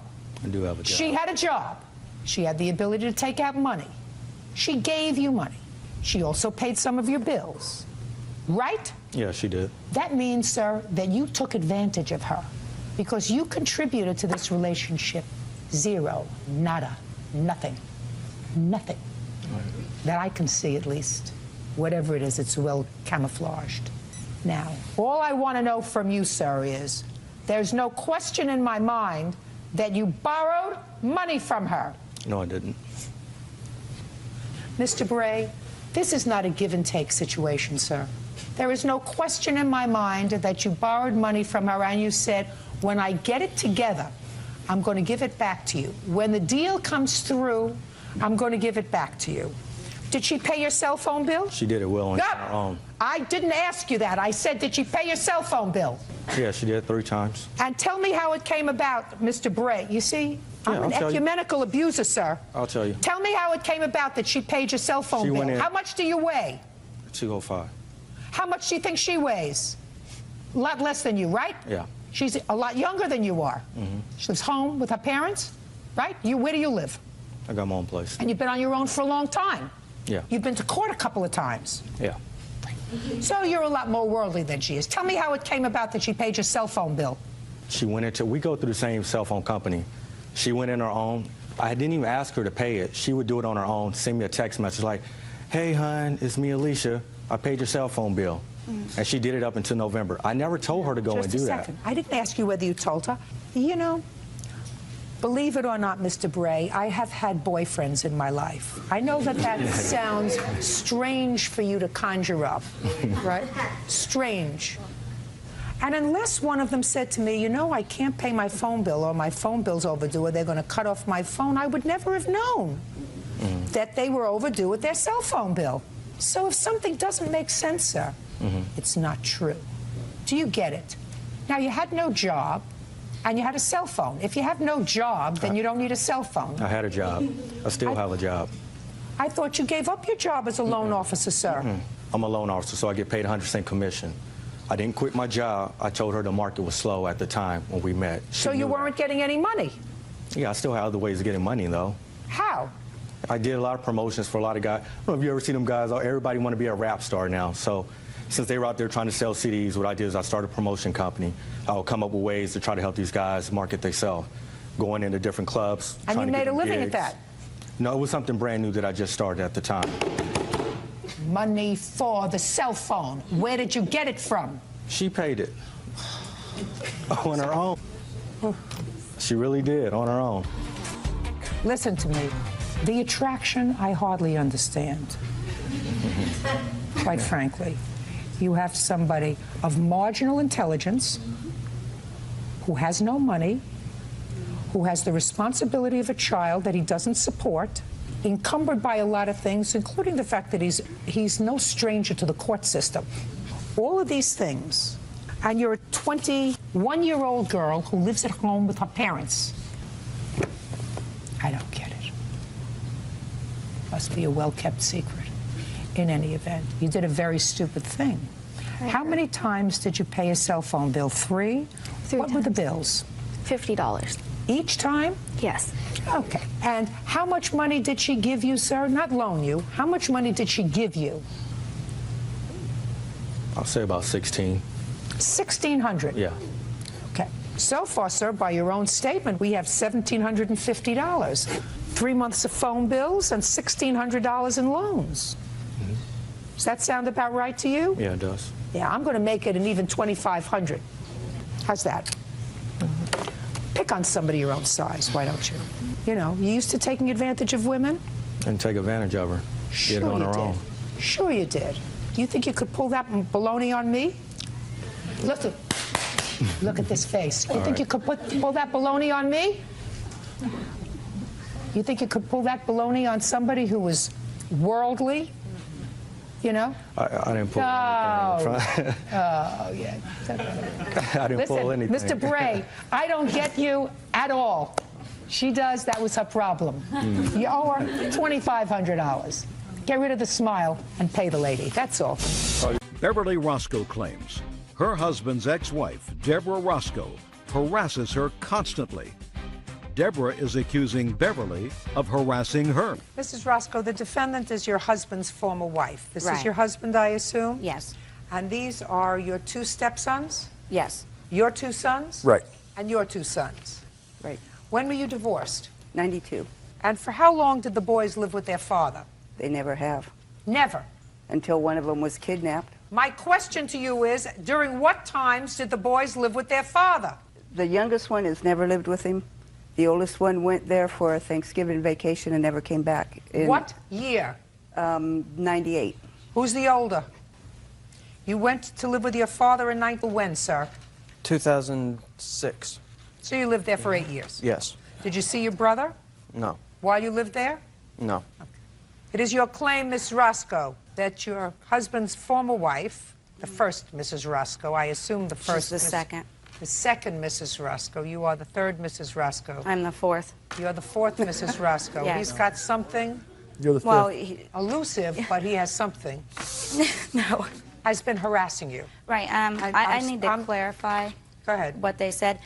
First of all, Sean did not live with Bob until 2006 because he moved into my house in 2004 because he had nowhere else to go. Is that right? You were with your stepmother? No, I stayed with friends mainly because of I did not. I didn't ask you for any other reason. Your complaint is that she harasses you. Yes. You want her to stop. She says Right. she doesn't harass you, you harass her. You want to know who's harassed? The kids. Oh. That's true. So, Mrs. Roscoe, the fourth Mrs. Roscoe, that would be you. Yes. You have 5 minutes to tell me how she's harassing you Okay. legally. All right, it started in 2004 when Sean moved into my house. Bob did not live there, Sean did. He had nowhere else to go, so I let him stay with me. She found out how old I was, and it started from that point on. I have always been mistress, lot lizard, what else? All Don't kinds of ask stuff. her. Okay, I have emails, I have certified letters. She sent the same letter 3 times, 2 by certified mail, 1 regular mail, after she paid to get our address. This is the certified letter that she sent, and I have the email where she stated she would pay $50 to get our address again after she had contacted my ex-husband and his family members through Christmas and New Year's every year for 2 years. I'm not interested in your ex-husband and his family. You're suing her. Right, but she's trying to get our address. They Listen don't give to it, me. so she buys it. So She she got your sent the address. email she would pay for She it. got your address. So Right, but let's go. for What what is the other harassment? Let's go. Go. You had 5 minutes Okay. of moving. All right, I'm trying. She says that the kids are not allowed to talk to their dad yet. They have an address, they have email addresses, and a phone number where they can contact him. I haven't heard anything yet, madam, that amounts to legal harassment. Okay. Keep going. Threatening to have my kids taken away from me. I live in Just a every second. day. Just a second. Show me where she threatened to have your children taken Okay. away from you. All right. In here, you'll see several references to where she's talked to my in-laws, my ex-in-laws, and she's surprised that they allow me to keep the kids there. She has made contact with them and tried to... So what? Who cares? I mean, there's no reason for her to bring me into her and Bob's business. Those are their kids. It And was that's his support. You're absolutely right. You're absolutely right, Miss Roscoe. There's no reason for her to get involved with you and your children and your former in-laws or anybody else. That's not legally actionable. It's just bad behavior. I'm waiting for something legally actionable. Like somebody calling you 150 times a day. Well, we've had... Like somebody posting things about you on the internet, defamatory statements, like somebody parking themselves outside your home with a constant surveillance of your home and police reports to okay. follow that up. Okay. Do you understand what I'm saying to Yes, you? I So do. far, I see annoying. So far, I don't see legal. Okay, here's where she states about my kids, give it time, I may not have them at all. This has been going on for years. Miss Roscoe, just because you say it's been going on for years doesn't mean it's been going on for years. Okay, well, I've highlighted the majority of the parts. Right here, teach your children well for as long as you have them.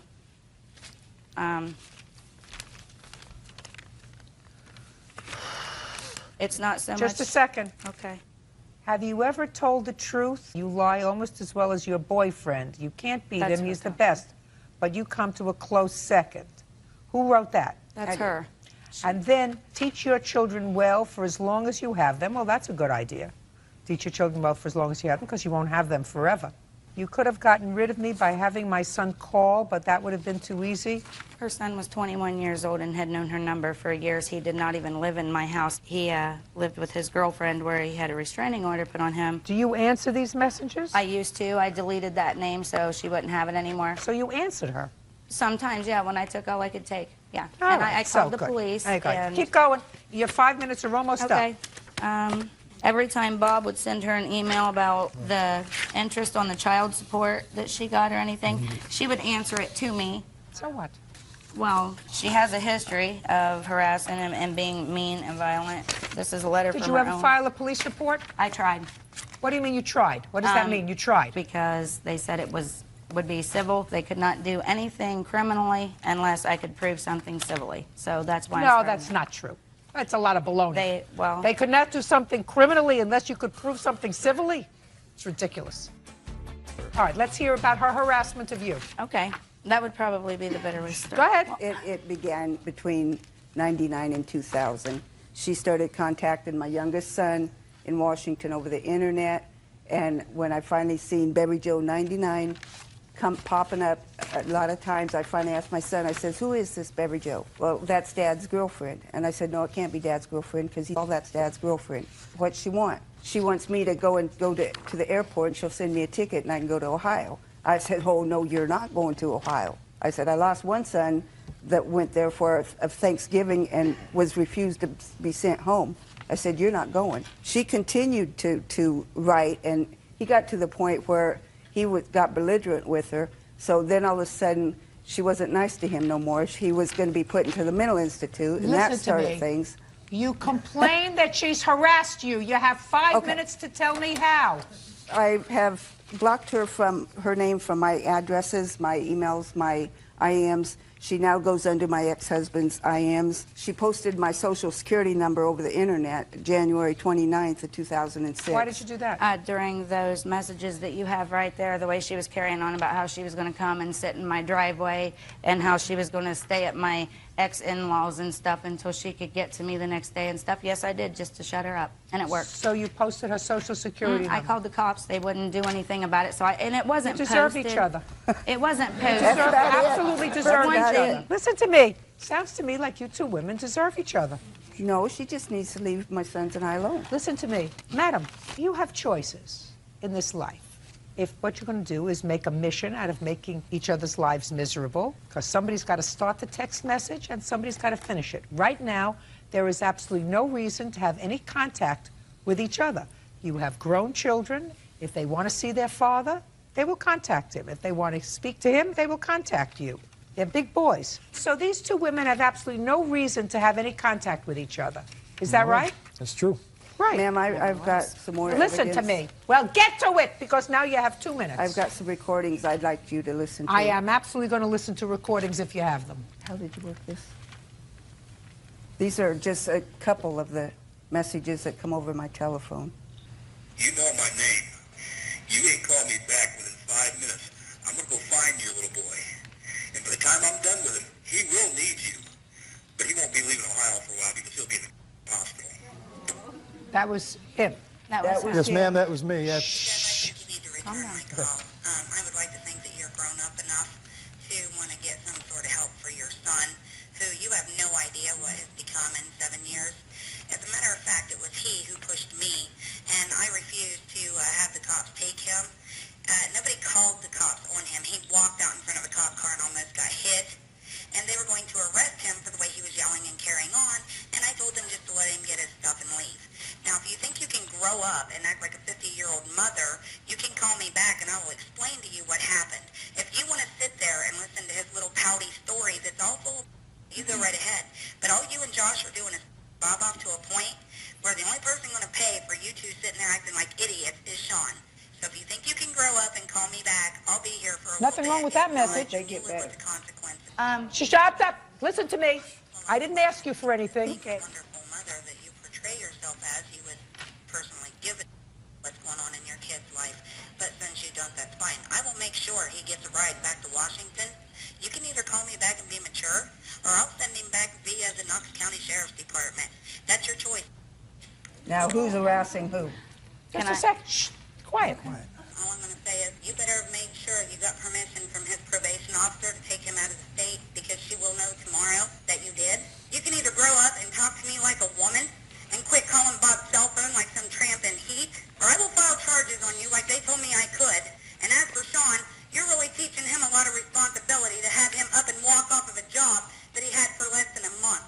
Yeah, you're teaching him a lot, Deb. You tired of him yet? I haven't heard anything that's legally actionable, madam. Nothing. No, it's just showing that who is calling who. Listen to me.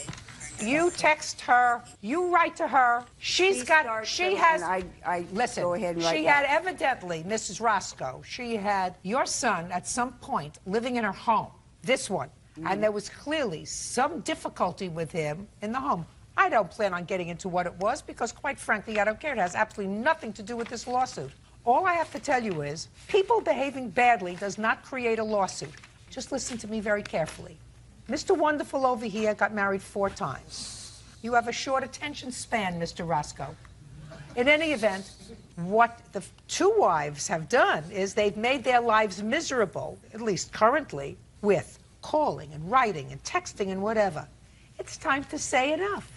Because these 2, whether they're good kids, whether they're not good kids, whether they're difficult, whether they're problems, right now, how old are you? 22. And you? 20. All grown up. It takes 2 to make an argument. 2. Right now, you have no reason to have any communication with each other. Do you speak to your sons? I haven't since September. That's their prerogative, sir. If for some reason they don't want to talk to you, that's it. But it has nothing to do with her. It has nothing to do with their mother, because they're big boys. And if they wanted to talk to you, they would. So I don't see any reason for you to have any further contact with each other. Why don't you both consent to an order that prohibits any contact whatsoever, either by mail, by telephone, by text message, by any form of communication that we know of in modern electronics? I had reported her to her work to get her Your to case quit. is dismissed, madam. You have no case. I mean, I ask you a question, you go back into history. I asked you, are you prepared to enter into an order that says, I will have no contact with the second Mrs. Roscoe, either in person, by mail, by telephone, telegraph, pigeon, or whatever? I've tried to obtain Are you one. prepared to enter into such an order? You bet you, ma'am. Very good. I'll have somebody prepare it back there. Thank you very much. That's all. Jose Torres claims ex-girlfriend Janice Semeno threw away his belongings. Janice is countersuing for lost wages. Mr. Torres, you moved in with the defendant and her children while you were separated from your wife. I assume this is your wife, sir, is that right? Yes. And it is your claim that when you decided to return to your wife and reconcile with your family, the defendant kept and/or destroyed some property that belongs to you. The defendant says you had ample opportunity to get what you wanted. Whatever you didn't take with you, she got rid of. She is counterclaiming because she says that because of your broken promises, she lost wages. She's going to explain that to me. When did you and your wife separate, sir? March of 2006. And when did you move in with the defendant? April, can't recall it. June 4th. And when did you meet her? I met her through my boss, which is her brother. When? In May. Where had you been living between March and May? My mother's house. So you met her in May and you moved in with her in June? June. First mistake. Where did you move in with her, sir? And where she used to live in Falmouth. Falmouth? Yes. In a house or an apartment? An apartment. How old are your children? I have a 5-year-old and an 18-month-old. Where's their father? Don't Gone. know. Yeah, Gone. don't know. Were you working? Yes. Who were you working for at the time?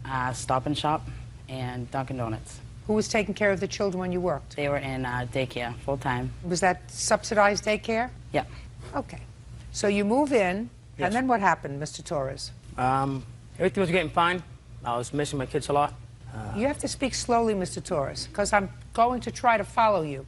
Okay. Everything was going fine. You were missing your kids a lot, is what I got. Now you're going to try to speak a little slower And keep your voice up so I can hear you. See how I'm speaking and projecting? You don't have any trouble hearing me, right? No, I don't, Your Honor. Good. Go ahead. Everything was going fine. You were missing your children and? And that I would like to get closer to my kids.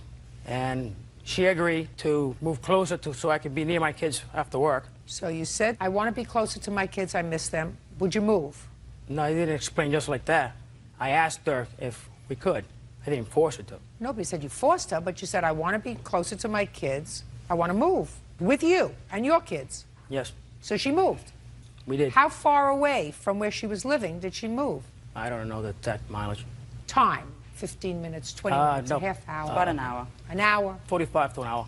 So her children also were taken out of daycare? Yes. And she didn't have her jobs anymore? She had transferred. What do you mean she transferred? What does that She transferred her first job that she first had. Then Dunkin' Donuts, she couldn't get transferred. And then she transferred her kids' daycare vouchers over to a new one in Taunton. So she relocated her whole family because of you. And when did she do that? We moved in December 1st. 12/1/06. So between June and December, you and the defendant lived together. Yes. And in December, you relocated this family to be closer to your children. Yes. And then what happened, Mr. Torres? I received a Christmas postcard from my wife and kids. She takes my picture with my kids on it and my wife and cuts my wife's face off and posted it on the fridge. And from there, everything went downhill. So when did you move out? I moved out before Christmas. It was like December 22nd, 2006. So she lived in this new location close to your children for 3 weeks with you? Yes. So what are you suing for, Mr. Torres? Just all my personal property. Like what? So Nintendo GameCube, stereo equipment, clothing, hats, bed. And how much is all that stuff worth, sir? Close to $2 grand. How much was the rent on the apartment? It's 1030. I actually had subsidized housing, so it was 170. So he was getting the advantage of subsidized housing. They didn't know he was living there, right? No. Because if they knew he was living there, it would have been $1,000 Yes. a month, right? Yes. Between June and December. Yes. Now, what happened with your second job? They cut my pay and they cut my hours, and I had no idea when I was being transferred, because if I knew that, I wouldn't have transferred my job. Yes, you would have. Well. What, sir? Excuse me. The reason that she stopped working for Stop and Shop is because of pay related. They did not drop her hours. She had the same hours, but it was a lot of money that she was missing up a week of her check, and that's the reason she quit. So? So she did not lose her job because of me. She did. Okay. She did. Can I call my wife up here? No, I don't need your wife. You were a big boy enough to leave your wife. You were a big boy enough to have this lady with her 2 children relocate closer to your children so you could be more comfortable, so you didn't have to travel. So she relocated herself. Her 2 children, took them out of daycare where they were comfortable, where she had 2 jobs. Nobody's asking you a question. Okay. I mean, you knew that he was living with her, right? You knew he was living with her, right? Not in the beginning, no, I didn't. But she also knew that we had problems previously, and we've always worked our problems out. Listen, she knew she was Ms. getting Torres, involved with Ms. a married Torres, man. listen to me.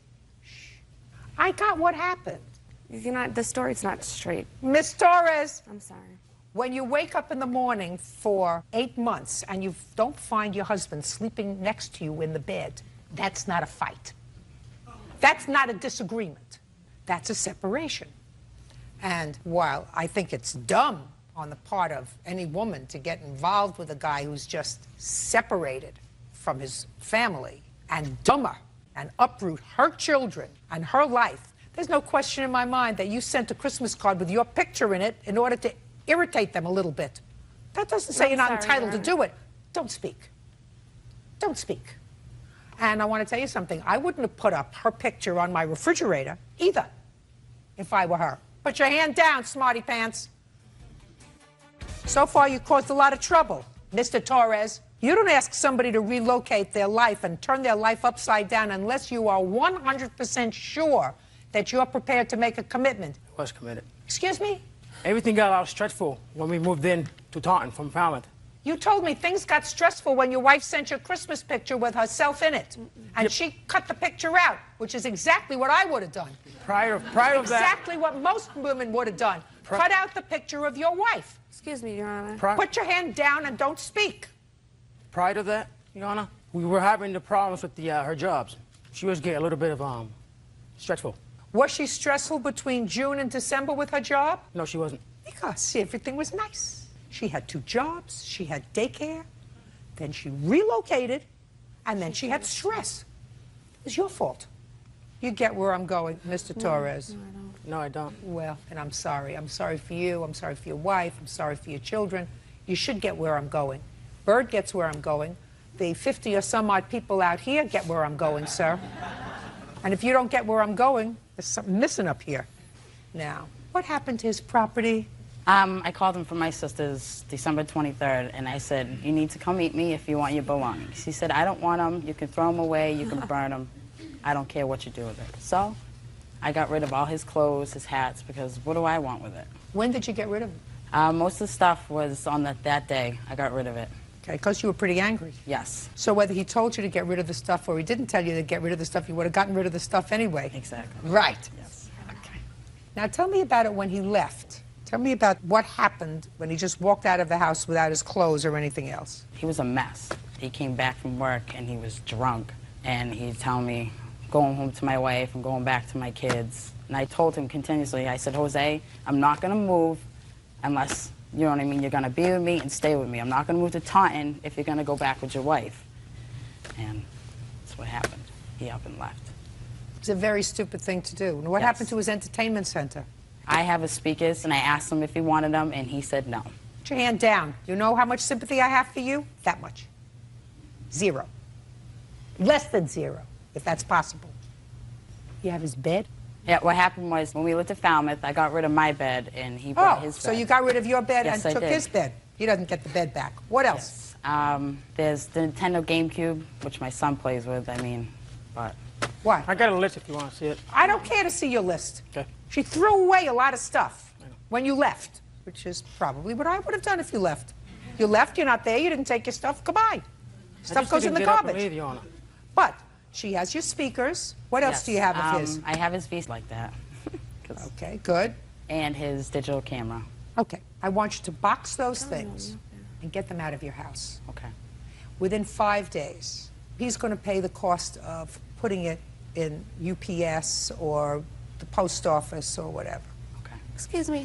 I really need to speak because he did not get the story out the right way. He's very nervous. He doesn't know exactly what to say. He was buying back his own property. She did not offer to give it back to him. I don't care whether she offered to give it back to him or He not. offered to give her money. She checked off that he could get his own property with police escorts. And We I went, went. and she Good. said she threw it away. Good.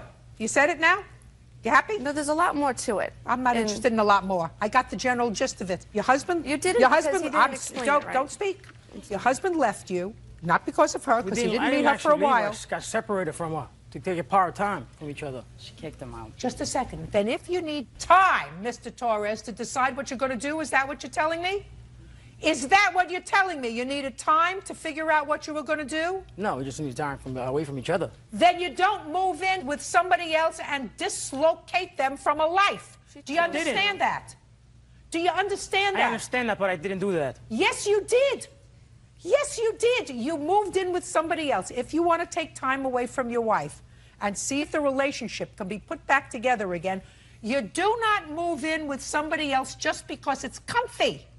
Do you understand? That's what you did. But I didn't do that exactly like that. Get mad. Speak up. Huh? Mr. Torres, your wife may not want to acknowledge it, but that is precisely what you did. She did not handcuff you and tie you to her bed. From June of 2006 until December of 2006, you shared the defendant's bed, you shared her life, you convinced her to move and relocate to be closer to your children. That's what you just told me, sir. No, I you did not told convince her. me We that you agreed wanted on it. her to move closer. But I did not force her to do it. Listen, those are the things that you're getting back. Period. End of discussion. Let me explain something to you. You don't get awarded money for stupidity. You don't pick up your life and relocate for a married guy. And if you do so on a promise and a prayer Courts aren't here to help you. You have to understand that. His wife doesn't get it because she prefers not to get it. He didn't go and move into a room in somebody's house while they were trying to work out their problems. He found it more comfortable to be in your house, living with you. And she thinks that's your fault. That's not your fault. She's angry at the wrong person. She should be angry at him because it was his choice to move in with you, and it was his choice to move into another apartment with you. It was his choice. He was more comfortable living that way while he was figuring out what to do with his marriage. So her anger is misplaced, and I don't want to hear about it. So you get your property back. The stuff that you just mentioned, sir, other than that, you get nothing. I'm dismissing her counterclaim because, unfortunately, the law doesn't permit her to have a counterclaim for her own acts of misguided love and affection and your promises that you were going to be with her. Law doesn't permit that. I ain't made any promises. Get out of here. Steve Ramirez claims former live-in girlfriend Jennifer Flynn refuses to return his belongings. Jennifer is countersuing for money owed and for an assault. Mr. Ramirez, you and the defendant dated and, I gather, lived together for a brief period of time. You had one child with you at the time? Yes. And it is your claim that she, after an argument, threw you out with your child and kept your property. The defendant says that when you left, you owed her some money, and instead of the money, you said to her, just keep my stuff. I don't want it. You know, sell it. She's also counterclaiming because she says you assaulted her, correct? Correct. Okay. When did you move in with Miss Flynn, Mr. Ramirez? She moved in with me about 4 months after we met to my home that I was renting. Was that you moved in together? This year. 2007. 2005. When was it? 2005. And when did you move into the apartment that you left? We moved in at the end of July of 2006. And you have one child. How Yes, old is ma'am. that child? She's 8. And you have custody of her? Yes, ma'am. Tell me what happened when you left, sir. Well, when she kicked me out, me and my daughter, she just kicked me and my daughter out. Well, tell me about that day. While we were talking, and I have an invention. You have an invention? Yes, ma'am, that me and my brother came up with. And Miss Flynn stated that she wanted 10% of something that doesn't exist. And I said, no, how am I going to give you 10% of something I don't even have? So that's where it started, and that upset her, like, just totally upset her. And she said, what? And I said, how am I going to give you 10% of something I don't even have? I can't. What do you mean you don't even have? You had an invention you just told Well, me. yes, ma'am, but it's just in the process now. I haven't... Well, I assume that what she was saying is that in exchange for whatever financial contribution she was making, were you working at the time? Yes, ma'am. You were both working? Yes. Well, I assume she was saying that because you lived together as a couple, she wanted 10% if anything happens with this invention. And you said, no, I don't think you're entitled to that. So you're entitled to say that to her, Mr. Ramirez. If she wants 10% or 50%, then you got to get married. Then that's what the state does. The state says, well, then property becomes community property or joint property. But you're not married, she's not entitled to anything. So you're absolutely within your rights to say, I don't want to give you 10%. Is that when she threw you out? Yes, ma'am. What did she say? Get out of my house. You and your daughter can get out of my house. And is that what you did? You left? Yes, ma'am. And you left your things? Yes, ma'am. What things did you leave there? I have a list of things, numerous things. They better be big items, sir, because I don't get involved with saucepans and dishes. That's just some of the things. That's not the personal belongings, like pictures and... I'm going to cross certain things out here, Mr. Ramirez, that I think are ridiculous. Charbroiled barbecue with 2 propane tanks. Prairie dining. Did you purchase all of these things, sir? Yes, ma'am. Did you purchase them while you and the defendant were living together? No, ma'am. Prior. You had these things? Everything on that list is prior to our relationship. Let us take a look at this.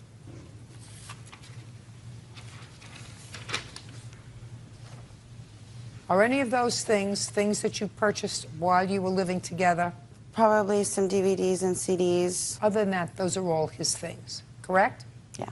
You have to return them to him, all of them. Do you understand? Oh, there's no neon picture. Okay, cross it off. There is a neon picture, Your Honor. Cross it off. Okay, good. Inconsequential, all of those things within 5 days, sir. You arranged to have the movers there to pick them up. Isn't that nice? Yes, ma'am. Good. Now, let's get to your counterclaim. You say he owes you money. Yes. And he assaulted you. Go. Actually, the invention, the alleged invention that he has is something that my doctor asked him to make, and I actually have a picture of it. What does that have to do with anything? That's why I had asked him for 10% of his You're alleged entitled invention. to ask. So He's entitled to say no. my counterclaim is what he owes me when he was not working for October, November, and December. You were not working October, November, December? October and November, Your Honor. And December. Well, just a second. Were you working in December, sir? No, ma'am.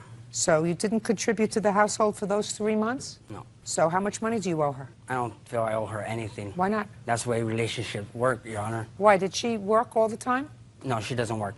She doesn't work at all? No. How do you support yourself? I receive disability and Social Security. What's the nature of your disability? I have a blood condition that affects my ankles to where I get a lot of blood clots, and I'm in the hospital a lot. I get a lot of infections. So you were supporting the household and paying the mortgage on your Social Security? You have children? I have one child. How old? 9. Also, Just a second. Was your arrangement when you moved in that you would pay half the mortgage, sir? No, ma'am. What was your arrangement? Just that we're going to move in together and help each other out as a relationship does. No. How did you handle the finances, Mr. Ramirez? Well, I was working prior, and then I just When you were working prior, how did you handle the finances? We just share them. How did it work? You came home and you all both deposited checks into a joint account? No, ma'am. Well, how did it work? I want to know. I would handle cash and pay the bills. How much? It just depended on how much the bills were at the time. Mr. Ramirez? Yes. How much would you hand her each month? Maybe $1,200. Each month? No, not each month. Well, that's When what I I'm could. asking you, sir. You don't play with me, Mr. Ramirez. Yes. You think you're smarter than I am? No, ma'am. What else? He also owes me for his vehicle insurance from May to January, which I do have invoices for. Just a second. Why did you pay in May? He was working in May. Because I had added him to my insurance because he couldn't get it on his own. And with the money that he was giving No, my me- darling. Listen to me. In May, he was working, so he was giving you money. In May, June, July, August, he was working. He was giving you money. Not you enough. Paid who cares? That's something I'm getting involved with. So far, he owes you $1,800, period. Okay. What's next? So he owes me then $120 for vehicle insurance for October, November, and December, ma'am, when he was not working. October, November, and December. You had a car? Yes, ma'am. She was paying the insurance? Yes, ma'am. Good. And you weren't paying Helping. anything? And But- January. Yeah. Just, you weren't paying anything? Not a penny. Okay. How much a month? $40 a month. Okay. So it was 3 months or 4 months? 4. 160. What's next? The satellite dish was a household bill. Forget it. You still have the satellite dish, no? I still have it. Keep going. I'm also countersuing for the assault. Well, let me hear about the assault. Okay. One night I was just in my house, in my room with my friend. When? Approximately the 14th of January. After he had left? After he had left. He came back into my house. He still had a key because his stuff was there, so I didn't change the locks. I changed my alarm code. I thought that was good enough. He came in anyhow. I had my room closed.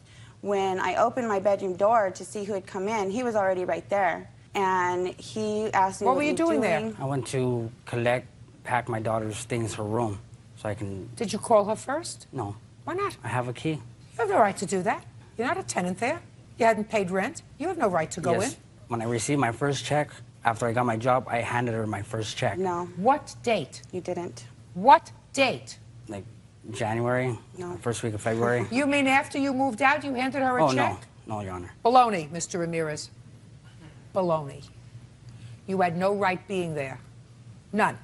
So what happened? He said, "Who's in there?" And I told him, "None of your business."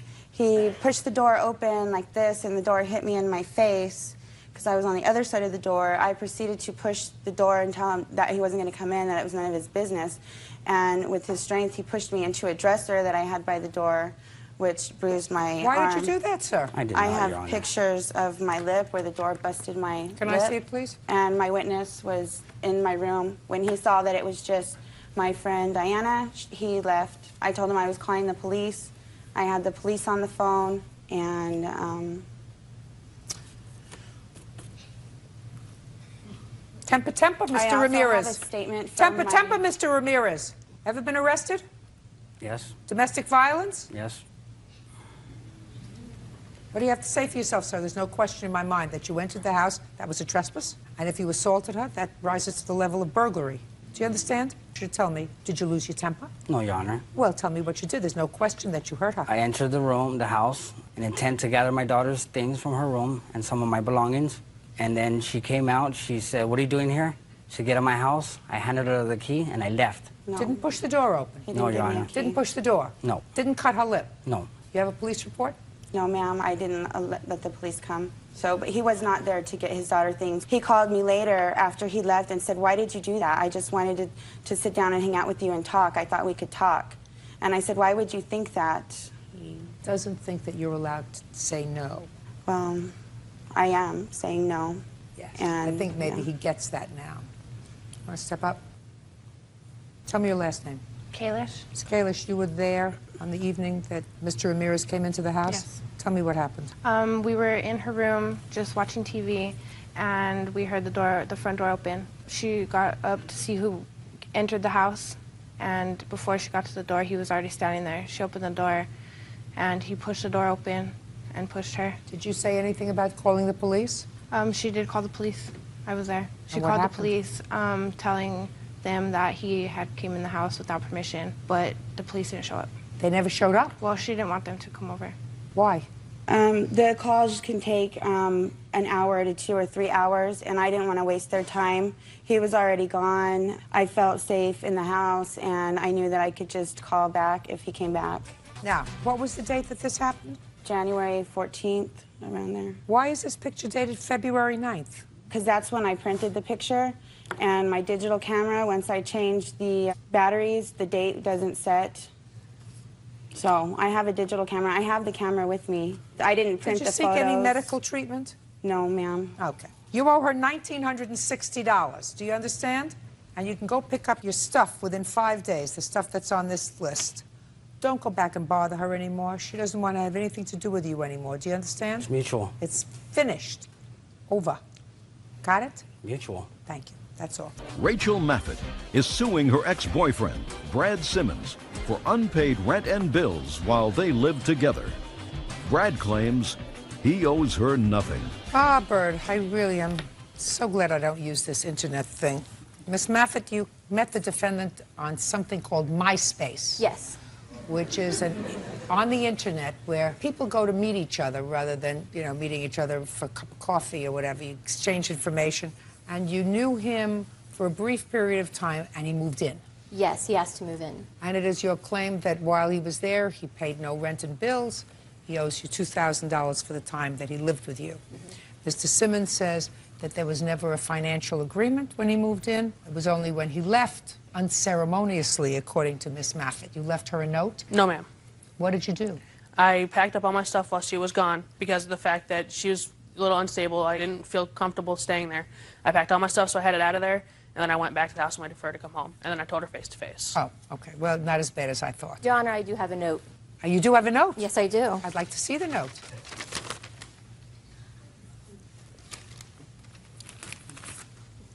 When did you get the note? When I came home and found all of his stuff gone from the house. The note was only... Okay. So you write this letter because you believed she was involved with a couple of other people at the same time she was involved with you. It's a very hurt letter, and you say, I can't talk to you right now. You want to communicate with me through MySpace because you're too hurt. You couldn't trust her. Okay, got it. When did you move in, Mr. Simmons? It was sometime before Christmas. I don't know the exact date. You remember the date? I do not. It was probably after 3 or 4 dates, though. Sometime in mid-December. Yes, ma'am. Of '06. And you moved in at her invitation. Yes, ma'am. And when did you move out? I moved out, it was the first week of February. So let's say It was before Valentine's Day. Remember when he moved out? It was before Valentine's Day, but he was over at my house probably 5 days a week after that. He promised that we would get back together, and so he lived still with loved you me. maybe 6 weeks. Right. That is untrue. I did not go after. Did anybody live with you before, Miss Maffitt? Not in that apartment, no. Has anybody lived with you since? No. So you weren't looking for somebody to share the bills with? No, I was not. So what money do you think he owes you? For the 6 weeks that he was there? He lived there for probably 8 weeks, and 6 weeks. Keep going. And he did say that he would pay for half of the bills. He actually asked me if he could live with me. He says that he thinks it may be the L word, and so that he wanted to come live with me because his family was unstable, and he said that his father was beating him. That is untrue, Your Honor. Listen to me. He left. You have no downside. Well, I paid for all of the food. He eats probably enough for 3 people a day.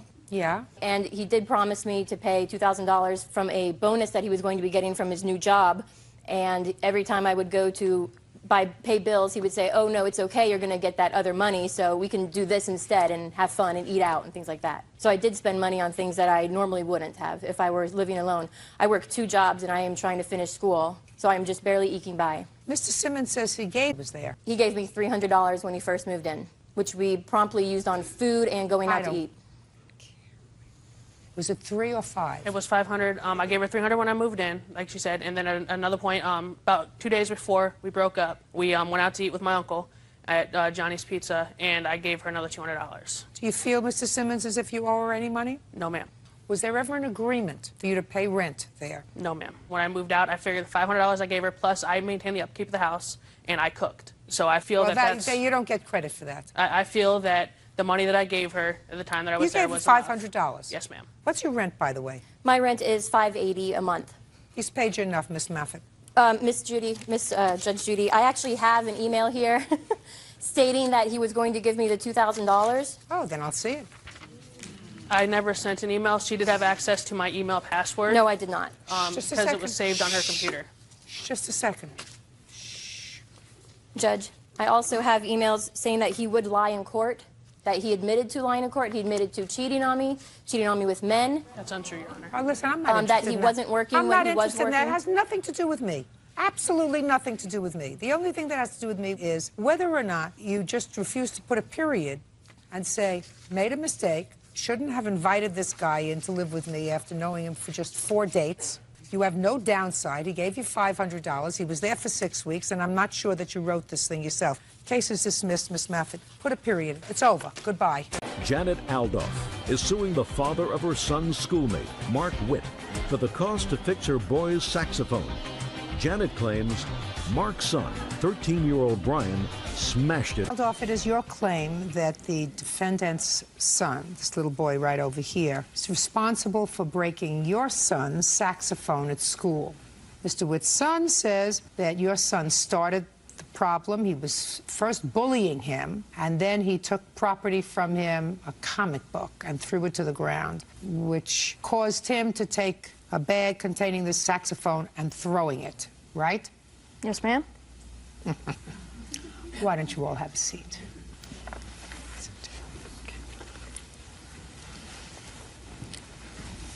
Tell me your first name. Daniel. Brian. How old are you, Daniel? 13. How old are you, Brian? 12. Stand up by on your own 2 feet and put your hands down at your sides. Don't lean on the table. Daniel, in the past 3 years, how many times has your mother had to come to school because you've had disciplinary problems? None, ma'am. Brian, in the last 3 years, how many times have your parents come to school because of disciplinary problems? 3. How do you think I knew that? You think I'm psychic? I know you're not, ma'am. But I knew that. Yes. How do you think I knew? He's cute. He's trouble. Gotta look at his face. How many children do you have, sir? 2, ma'am. I got a few more. I know the face. I know the look. It's got attitude, which is a good thing, but it's got to be channeled. That's what I'm here to do, Brian. Yes, channel your attitude. All right. Tell me, when did this happen in school? Before school started. Tell me what happened, please, and keep your voice up. Yes, ma'am. We were standing outside. Who's we? Me, Brian, and 2 other boys. Friends of all of yours? Yes. Okay, go ahead. All right, and we were all standing around my saxophone, and I made a comment, and I said, why are we all standing around my saxophone? Are we gonna praise it? And we all started laughing, and one of the other boys started making these unfunny jokes, and Brian picked up my saxophone and threw it against the ground. Now, was the saxophone in a bag? Yes, ma'am. Did Brian say anything to you when he did that? He said, oops, in a sarcastic tone and started laughing. You had to use the saxophone subsequently that day? Yes, ma'am. And what happened? I tried to play, and only 3 of the notes I could play would come out. Did you have it fixed? No, ma'am. So it's still broken? Yes, ma'am. All right, Brian. Remembering that I know everything. Yes, ma'am. I want you to tell me your version of what happened on March 14th.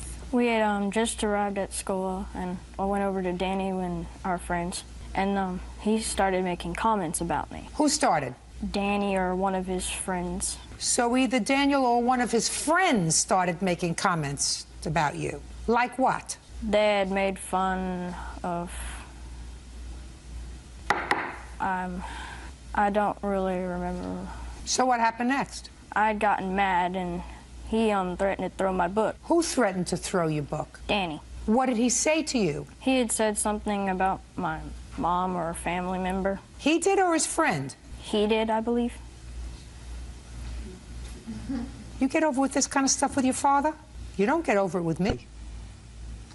Where was your book? It was beside my book bag on the ground. On the book bag? And this is a story you told your father? Yes, ma'am. So what did you do? I had gotten really mad, and I picked up his saxophone bag. I didn't even know there was one in it. What did you think was in it? His lunch? Huh? What did you think was in the bag, that instrument? What did you think it was? Gym clothes or books. Go ahead. I had picked it up and slung it up against the wall. All right. Mr. Witt, would you stand up? How much did you pay for the saxophone in the pawn shop, Miss Adolph? It was around $300. Did you get an estimate on fixing it? Yes, I have an estimate, Your Honor. Can I see it, please? Yeah. All right, Mr. Witt, you want to say anything to me? Yes, ma'am. I don't think my son was right on what he did. Perfect. That's what I like to hear. Yeah. And you also don't think that he told me the truth, do you? And that he didn't tell you the truth either. Because I read your answer, I read his statement, and nowhere was the word "I believe" in there. Somebody said something to me, it was Danny or one of his friends. Well, who said something about your family? Him, you sure? No, it could have been somebody else. Did he tell that to you? Or did he tell you when he came home, but the explanation that he gave you was that this young boy was teasing him, he was bullying him because he's taller than he is, and that's what started this? That's what he told you, because that's what you wrote. And I didn't pay any attention to that. Oh, great. Mr. Witt, perfect. Don't pay any attention to it, because you know why? Because it's not true. It didn't matter. It wouldn't be a good excuse to break somebody's things anyway. I know, but the most important thing is this young man thinks that he can get over. And that's a real problem, because he's 12. And if he thinks that he can get over when he's 12, and you had to go to school at least 3 times with him for disciplinary problems, after the first time it would have been too many. So you look like a very nice man, and you look like the kind of man who accepts responsibility. And you said even if he was picking on him and threw his comic book to the ground, it was no excuse for breaking his instrument. All perfect, responsible, reasonable things. The only thing is you've got to infuse that to him, because he's getting too old. He can't get away with cute anymore. You understand me, Sarah? Yes, ma'am. You have, look at me. You have brothers and sisters at home? 1 sister. How old? 9. So you're the example? Yes, ma'am. And your father works? He's retired military. Your mother works? Yes. So your father worked his whole life, your mother works, they provide for you, they provide a home for you, they put food on the table, they take care of you. You know what your responsibility is? School. Your responsibility is to grow up to be a nice human being. Yes, ma'am. And a responsible human being, and a trustworthy human being, and a human being that tells the truth all the time. Mr. Witt, your defense is, according to your son, he was being bullied, which we both know is not true, and B, that they were asking for too much for the saxophone. Yes, ma'am. So I'm going to hear the second part, that they were asking too much for the repair of the saxophone. Well, I got a copy of the estimate. I'd like to see a copy of the estimate.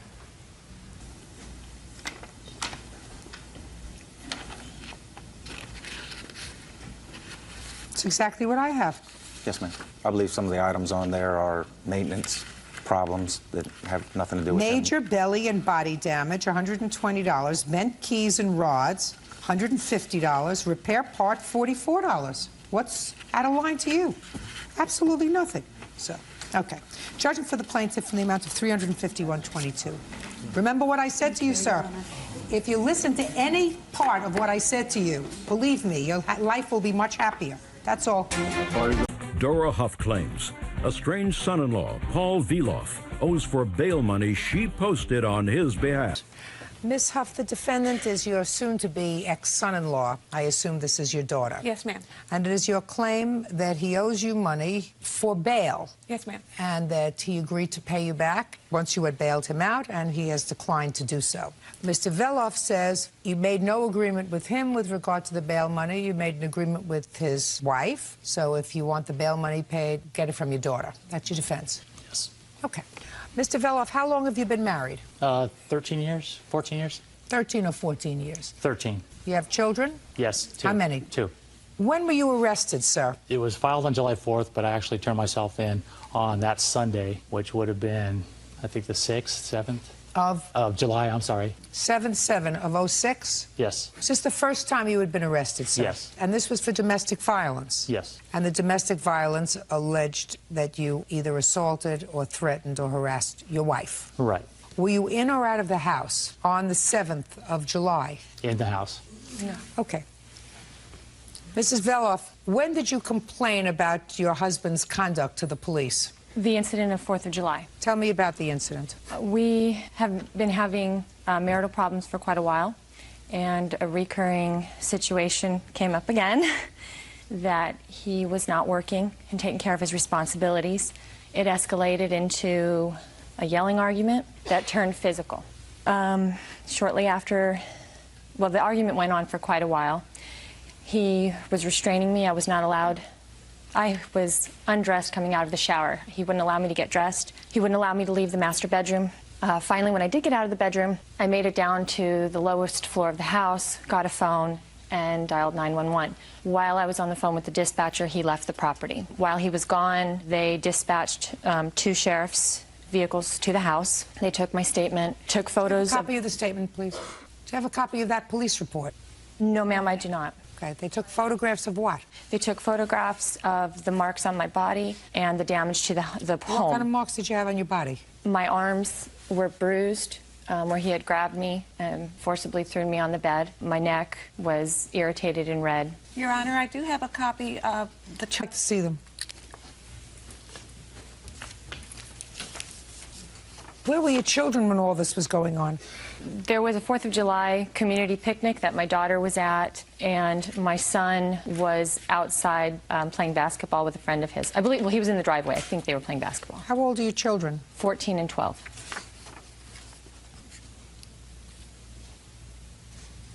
What's the status of this protective order? The restraining order? Yeah, what's the status of the case? The case was dismissed. When was the case dismissed? It went to trial while my mother and I were in Italy for 2 weeks. It was dismissed because I did not show to testify. Why didn't you appear to testify? I was in Italy. Why did you go to Italy during the trial? It was already pre-planned, the trip. All of the subpoenas for me to appear were in my mail when I got back. Your Honor, this was a 2-week Mediterranean cruise. We had planned 7 months prior to take all the kids and grandkids, everybody. Got it. But, Ms. Veloff, after he was arrested, because he turned himself in, according to your mother's complaint, he called you and asked you to bail him out, right? Yes. How much was your bail? $2,000. And why did you think your wife would bail you out when she was the one who filed the complaint? Well, I called her because it started getting really rough in the jail, and I've never experienced anything like that. And I called her. How rough was it? They found knives, shanks. So you wanted out of there? Yeah, and it was Wednesday night. The other inmates were starting to get their commissary or whatever they buy for the week, and a lot of it was like cold medicine, and they were chopping it up and snorting it, and I could see attitudes change, and it started getting really scary. So you were frightened? Yes. So you called your wife? Yes, I did. And what did you say to her? I asked her to call my dad to see if he would bail me out. Why didn't you call your dad? Why didn't I call my dad? That's exactly what I said. Why didn't you call your dad? Why are you calling the alleged victim instead of calling your father directly? Don't you speak to him? Yes, I do. So then why didn't you call your father yourself? The phone calls I was able to make were very limited. Well, I know, I understand they're very limited. I've been in the justice system a very long time. There's no reason that you're going to be able to give me that I'm going to be satisfied with, sir, as to why you didn't call your father yourself. I don't know. Ma'am? Maybe your wife is going to tell me. Yes, ma'am. Did you call his father? First of all, he called the house and spoke to our son, who then called me. So by the time I got the phone call Our son was frantic with worry, thinking that his father was in mortal jeopardy. Okay. And then I did go and call his father, and his father said no. That's why you didn't call him. No, that's not true. Otherwise, sir, you know, if something doesn't make sense, it's usually not true. How old is your son? 14. Before I would involve my 14-year-old son in the fact that I was incarcerated and I was frightened for my life, I would call my father. If I had a decent relationship with my father and if I felt that my father would want to protect me, I certainly wouldn't involve my teenage child. That's not being a protective parent. I did not know he was going to answer the phone. What kind of just a second. What kind of dumb answer is that? I mean, What kind of a dumb answer? So because he answered the phone, you unloaded on him? I didn't unload. Well, of course you did. Okay. So now you're between a rock and a hard place. You got your 14-year-old child saying you got to do something to get Dad out of jail. You got his father who says, as far as I'm concerned, I'm not putting up any money for him. You don't have any money, so you call your mother. Yes, ma'am. All right, and you say, you got to help me out here. You got to help me out. And she goes down and she puts up the bond. That's so far what happened. Yes, ma'am. Now, when you got out of jail, Mr. Veloff, who was there? Who was there? My kids, my wife, and my mother-in-law. And what did you say to your mother-in-law? Thank you. What else did you say to her? What else did he say? And he hugged me, and he thanked me, and I told him two things. One, he had to get his act together, and two, because he didn't have a job, he had to pay me back, and he owned 2 cars, which he'd already told Tracy he would do. I expected him to sell one of the 2 cars. To pay you back? To pay me back for my credit card. I'm sorry. And did he pay you back? No, ma'am. Why should your mother-in-law pay your bail? I didn't ask her to. No, you didn't ask her to. That's absolutely right, Mr. Veloff. You did not ask her to. But you promised to pay her back. But you promised to pay her back. You didn't ask her to, and absolutely, if you hadn't said to her, I'm going to pay you back, that unfortunately for Miss Huff, there would have been no recourse. The truth of the matter is, at the time that she put up the bail for her daughter and her grandchildren. Because as far as she was concerned, you could have rotted in hell. I'm sure. I'm sure. If she didn't have grandchildren, that's probably what she would have said to her daughter. Let him stay there. But she has grandchildren, and you can't do that when you have teenage grandchildren. You can't say, listen, you're going to let your father rot in jail, so he's going to call here and he's going to complain that somebody's going to shank him. Mr. Veloff, as you see, sir, I have zero sympathy for your position morally, and I have zero sympathy for your position legally. If you had not told your mother-in-law that you would pay her back. I promised to get my act together and get a job. Just a second. Just a second. Did you get your act together? Yes. Did you get a job? Yes. Good. Now you have money to pay her back. Judgment for the plaintiff in the amount of $2,020. That's all. Step out. Ryan Lapp claims his ex-girlfriend's friend, Mark Childress, entered his home without permission and assaulted him. Mark does not dispute the charge. Mr. Lapp, it is your claim that the defendant assaulted you in your home. Yes, it's true. Mr. Childress acknowledges that he came to your home. He said you became confrontational. Not true at all. Sorry. Not so sure about it. In any event, what I gather from his answer is, if you got a whooping, you deserved it. That'd be a fair statement, sir. Well, I'm Let's disappointed. see. Mr. Lapp, according to what I read, you and some friends were hanging out in your house. And I don't know what you were doing and hanging around in your house, whether you were drinking or smoking or doing some drugs or whatever you were doing, but you decided to make some prank calls. Yes. On what evening was this, sir? I believe it was on the evening of the 14th of July. And you made a prank call, one of those prank calls, to the defendant's home. I assume that it's this young lady who was living in your home with you at the time. Yes, Your Honor. And she's a married lady? 2 days. To this gentleman here? Yes, Your Honor. Who was then stationed in Iraq. Is that right? Yes, Your Honor. Tell me your name. Ronald McCart. What is your rank, sir? I'm a specialist. When did you get back from Iraq? December 12th, ma'am. Okay. So you called the defendant's home and you got this young lady on the phone. And what is your name? Allison. Now, did you know Allison? Yeah, I did. What had you been drinking, smoking, or snorting that night, Mr. Lapp? No snorting or smoking anything other than cigarettes, but we were drinking gin that night. And who was there? It was me, my witness Andrew, and my neighbor from across the way, and my girlfriend. What did you say to Allison when you prank called her, sir? Look at me. There was a lot of prank phone calls being made, but I mean, I was on one of them. And what I said... I want to know what was said when you called Allison. I can't remember exactly, but I did say something to you the don't effect. remember. So let's hear Allison. Allison, you remember July 14th? Yes, I do, Your Honor. Who called you? Mr. Lapp called my cell phone. How did he have your cell phone number, do you know? Ryan is a previous boyfriend of mine. Who's Ryan? Mr. Lapp. When did you stop seeing him? In March. March of 06? Mm-hmm. And when did you meet your husband? Okay, so he had your cell phone number. What did he say to you, Allison, when he called? He said that I hope that they shoot your desert rat boyfriend in the head and that they don't find his body so he can't be buried here. Not nice. No, definitely not. Shouldn't have ever even been said, and that was totally unright on my part. So, Allison, what did you do when you got that message? I was very upset. A lot of crying. Did you tell Mr. Childress? Yes. Okay. So what'd you do? I listened to the tape. Oh, she had it on tape. There was 16, 17 vulgar, sexually abusive, and just derogatory phone calls over a period of an hour and a half made to the house. Very explicit, very sexually demeaning. Why, Mr. Lapp? Like I said, I couldn't tell you why. I wasn't even on any of those phone calls except for that one phone call where I did say what I said about her now husband. But you gave the phone to your friends. No, or I you didn't. called the number. No. Other people have her number other than me. That did not come from me. They all know her. Did you make phone calls? Me? You? Yeah. What am I looking at? Who else is there? Yeah. I made about 2 or 3 myself. But everybody did have her phone number that was there, and they were all using their separate phones. I didn't ask about anybody else. I asked about you. Yeah, I made 2 or 3 phone calls. Stand up. Why? We just had we just had something against her. I don't know what it was, but we just didn't really like her. Who cares? I don't like you. I wouldn't call you and say nasty things on your cell phone. That's fair. We just, we were drinking, and it just... Because you were acting like idiots, and that's what happens to idiots when they drink. Yeah. When they drink, they don't know what they're doing, right? Yeah. They don't know what they're saying, right? Yeah. And sometimes they become confrontational, Yeah. right? Yes. Now I'll hear from you. After listening to this hour and a half of phone calls, I was so disappointed in Ryan. We'd invited him to our house. We've fed him. We've taken care of him. And it just really disappointed me. I couldn't imagine why he would sink so low.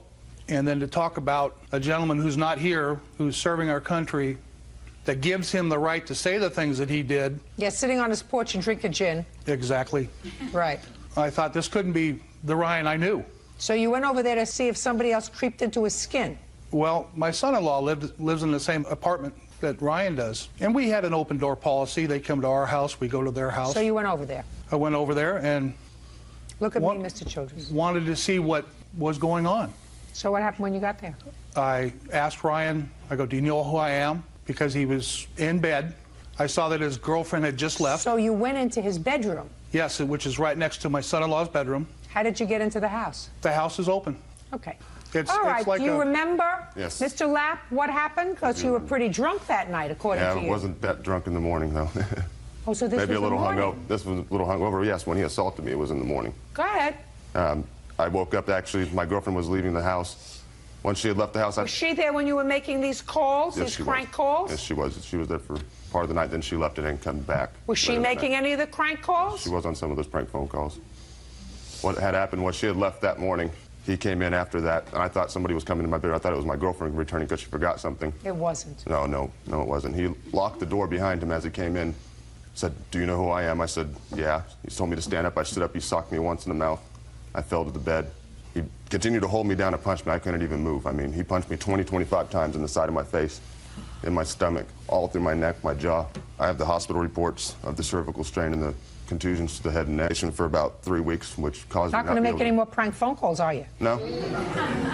Prank phone calls are bad. Like I said, it was a stupid mistake, but I don't believe it justifies someone putting their hands on somebody. Okay. Now your version, sir. I asked Ryan if he knew who I was, because I know he had been drinking the night before, and I asked him what was going on. And immediately he said, I didn't say anything, and flailed his arms up. I took a defensive posture and acted accordingly. I thought he was going to attack me, the way he had been talking on the phone. I don't buy that, Mr. Children. I don't buy that. You went into his bedroom. That's correct. After that, he also proceeded to go out and try to assault him. It's not like he just came in there just to beat me up. I assume you called the police? Yes, I called the police right after it happened. And I He assume also the police, threatened me not to shh, do it. quiet. Okay. And I assume the police came, and I assume you played them the recordings? Yes, Your Honor. And they did nothing? They failed to press charges against either one of us. Correct. Do you work, Mr. Lapp? Yes, I do. Who do you work for? Fry's Electronics in Sacramento. How long have you worked for them? I've worked there about 4 months now. You have medical insurance? No, I do not. Have you paid any of these bills? No, I have not. I don't have the funds to do so.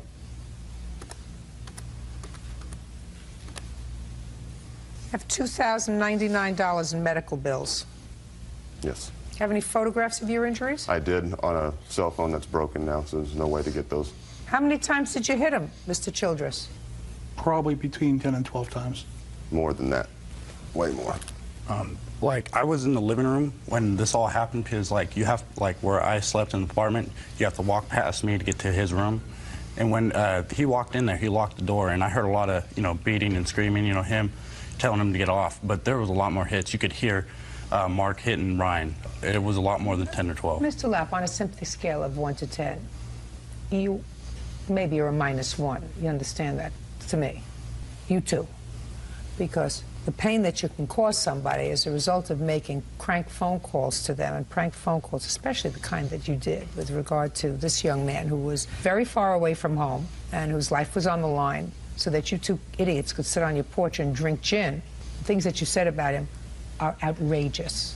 And while I understand Mr. Childress's anger at you, the law doesn't give him the right to go over to your home and to assault you. There's no question that the police were so outraged at the phone calls that they winked at the assault. But quite frankly, I can't. You are responsible for his medical bills. Now, then, the only thing that I have to make a judgment about is whether you are also responsible for his pain and suffering, because his medical bills are $2,000. He wants $5,000. That he's not getting. Because there is emotional injury and there is physical injury. And you suffered physical injury as a result of this assault. Did this young lady sue you for emotional injury? No, she did not. You think that one can be as dramatic as the other? Yeah. Well, so the swollen face, the black and blue, whatever, suck it up. Mr. Childress is going to pay your medical bills. Judgment for the plaintiff in the amount of $2,000. That's Thank all. you, Your Honor. Anita Mendelson claims her son's former friend, Christian Luna, slandered her on the internet. Christian says he has the right to free speech. Miss Mendelson, this is your son. Yes, Your Honor. According to your complaint, your son and the defendant and some other boys, maybe some of these boys here, were friends. Yes, they used to. Well, you say that they didn't treat him nicely and they used him for rides and stuff when they needed him. Right, Your Honor. But at some point, according to you, this young man posted some very, very rude things about you. Right, Your Honor. On something called MySpace. Right, Your Honor.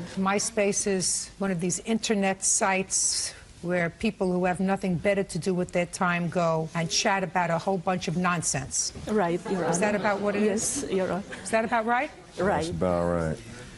You know, I always said that we could eliminate probably 1/3 of the problems in this country if people actually had to shovel coal in a furnace for heat rather than spending all that spare time that they have making problems for other people and sitting behind their computers doing things other than for which computers were originally designed.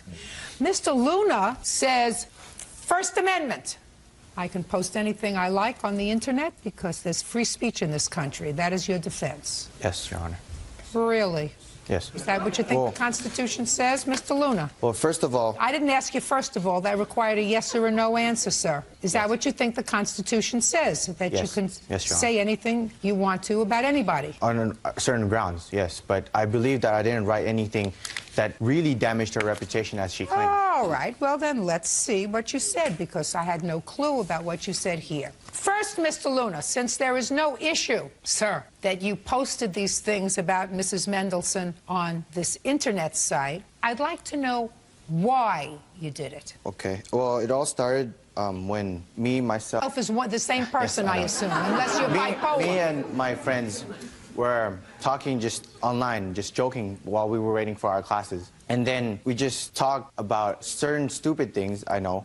And then... You talked about stupid things while you were waiting for change of classes in college? Yes. Is that what you're telling me? Yes, we were online. Who's paying for your school? My father. Your father is paying for you to Yes. be in school and talk about stupid things with your friends in between classes? Is that what you think you're paying for, sir? Not really. Good, perfect. Love to hear it. You and I are going to get along just fine. Go ahead. Well, we were just waiting for our classes because I don't care why you were waiting for your classes. I asked you why you said bad things about Mrs. Mendelssohn. Well, it was just to relieve our stress and frustrations. Why don't you from get a her. job? Well, I had school. I'm a full-time college student. Well, then why are you writing about Mrs. Mendelssohn to relieve your stress? Because beforehand, she was making comments about us, me and my friends, specifically. Oh, on the internet? No, like to her son. So she was having a private conversation with her son about you and your friends? Yes, and then... She's allowed to do that? Yes, but it was very rude and very untrue. And she assumed many things, and she would tell him... Who cares? Who cares what she assumed? She's having a private conversation with a child. She's not publishing anything. Let me see what you wrote about her. I have it right here. Did your father see it? Yes. When did you show it to him? About a month ago. When did you write it? October 26th. So why did you wait so long to show your father? Well, because number one, I was trying to handle my own business. And then the month after October 26th, I actually forgot about the conversation because that is a conversation between me and Derek. You know what I find most distressing about this, Mr. Luna? Is that you're illiterate, and so is your friend. And that your family is wasting a whole lot of money sending you to college and getting an illiterate person at the end. Mr. Luna? Can I say something, Your Mr. Honor? Luna, did you read this? Yes, Your Honor. I read it lately, Your Honor. Stand up, sir. May I say something about the case, Your Honor? No, you may say nothing about the case, sir. You may answer my questions. First of all, Mrs. Mendelssohn, I have just read this. Yes. Okay? This is not actionable, which means that you can sue, but you're not going to win. What is written here, if I can read it, Yes, because Your Honor. it looks like it's written by somebody who was educated in some third world country where they only go up to kindergarten.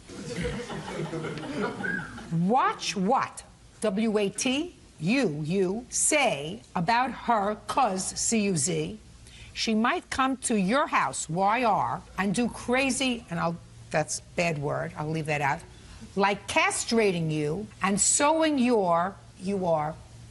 I'll use a different word, testicles back on backwards and sewing your foot and you with it. Okay? It's stupid. Do you know what? That's what you're complaining about, right? Yes, Listen Your to me. Honor. Listen to me. I didn't know what he had said about you. What he said about you was stupid. Nobody takes it seriously. Nobody's thinking you're going to come to somebody's house and you're going to do that to them. He's just being stupid. So it doesn't even amount to free speech. It amounts to the rantings of some juvenile who's just being dumb. Do you understand? Yeah. And I was really upset because... Well, I can understand you were upset, but I'm that's not not an actionable. immoral Now, person. was this young man your friend, Mr. Luna? Yes, we were very close. You say some bad things about him. Well, it was jokingly... Well, it's not an answer, sir. You say if you were very, very close. Why do you say bad things about him in here? It's friendly banter between us. That's what we do. Who was bantering here? Not him. Well, it's between No. me and... Between you and him. You weren't bantering with each other, calling each other funky names. You were bantering with him, and you were making fun of him. Mr. Luna, that makes you not a very nice person when you say he was a friend of mine. Yes, but all of us are friends. We do the same things to each other.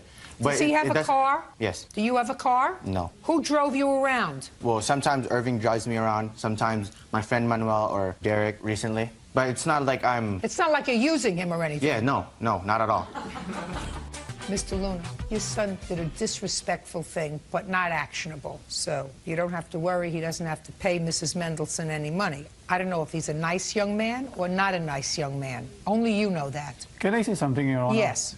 He's a nice young man. In fact, he helped Irving in his religion class, and he's kind of mentoring this guy. I mean, they were friends, Your Honor, and it all started... Did you read this? Yeah, I know. I read it. But it all started when Mrs. Mendelssohn tried to blame my son and his friends that they are using drugs. Yes. And she's trying to, separate his son from these guys who are nice people. I just don't know why Mrs. Mendelssohn is so mad at my son. Maybe you want to tell me, Mrs. Mendelssohn? The truth, Your Honor, is that I never said that they're using drugs. It was a lie. What I told my son is that because I saw a lot of this abuse from Christian sending all those messages against him, and I told my son, stop giving him a ride and transfer to other school. And I didn't mention anything about drugs. You're wrong. Who told you that Mrs. Mendelssohn accused you of using drugs? Her son. He told you? Yes. Irving, stand up next to your mother. Did you ever tell this young man that your mother accused him of using drugs? Not exactly. What do you mean, not exactly, Irving? Well, she said that she doesn't want me hanging around people who do drugs. Okay, so? And in that sense, that's what I said to Christian. But she never accused Christian of doing drugs? No. That's your answer, Mr. Luna. What else? I would just like to clear something out. I didn't use Irving to give me rides. I don't just randomly call him and like, oh, can you give me a ride to this so-and-so place? I would ask him a ride if we were going there together.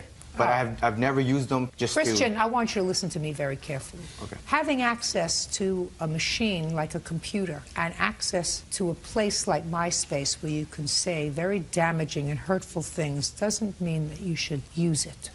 When you write something like this, even though it sounds asinine, juvenile, and stupid, it was still hurtful to Mrs. Mendelssohn. It's not the kind of thing that the courts will take action about, but it's the kind of things that you shouldn't write about one person because it's just unkind. And you can't hide behind the cloak of anonymity when you do that because it's out there for millions and millions and millions of people to read. And it's hurtful. And I say this to you and to your friends and to you and anybody else who uses the internet. Once you put something down and go send, or whatever you do, because I don't use that machine, it's out there, and it's out there forever, and it's hurtful. You have to be careful. That about her was unkind. I know that, Your Honor. Very good. Then you tell him he did the wrong thing? Tell him to apologize to her? In fact, say, shh, I'm sorry. I'm sorry, Mrs. Mendelssohn. Okay. That's it. Just don't do it again, ever. Thank you. That's all. Thank you. Megan Coe claims ex-boyfriend Ryan Anderson owes for loans to buy a car and to pay his DUI fines. Mr. Anderson, you have this petrified look on your face. Oh, sir. I'm not petrified at all. Let's see what we can do about that. Okay. Miss Coe is a girlfriend of yours? Ex. I said, I want you to listen very carefully. Put on your listening ears, Sorry. Mr. Anderson. Yes, Your Honor. I said Miss Coe was a girlfriend of yours, correct? Yes. And you knew her for a long time, but got into sort of a more committed relationship around 2003. Sometime, according to you, Miss Coe, in 2005, you loaned the defendant $2,000. Correct. Now you want that money back. That's right. Mr. Anderson says, never any discussion of paying you the money back? It was a gift? Correct. She gave you $2,000 when, Mr. Anderson? It was approximately September of 2005. Were you living together at the time? Yes, we were. What was the money for? Well, it was some fines that I had occurred. What kind of fines? Through the court system. What kind of fines? They were for DUI conviction. How much were the fines? Approximately $900. Did you pay any of the fines, sir? I had paid some previously, and those were the remaining balance. How much did you pay? The total fines were about $2,800. Is this the first DUI that you had had? I had 2 within a short period of time. That's why the fines were so high. Yes, ma'am. So you paid $2,100, yes. You paid $2,100. The DUIs. Shh. I assume that you have something that's going to indicate that that's not the case. I'll look at it in a minute, Ms. Coe. So why did you need the $900 from Ms. Coe? I currently had no license, and I had to pay the fees off to acquire my license again. So I needed the money to pay off the fees to get my license to drive. Okay. And with the hours I was working, it was tough on Megan to get me to work and back from where we were living. So you must have said something to her. You have to have said something to her, because otherwise she'd have to be clairvoyant to know that well, you needed she was fully aware. Shh. She'd have to be clairvoyant to know that you needed $900, so that had to come a point when you said to her something like, I need $900 to pay for the rest of the fines. Well, we were in a committed relationship at the time. I don't care, we're committed relationship. I'm talking about words, spoken words. I understand that. So there's going to be words exchanged knowing, well, how come you're not driving? Well, I'm not driving because I still that's what I want to know. Mr. Anderson. Yes. That's what I want to know, sir. Yes.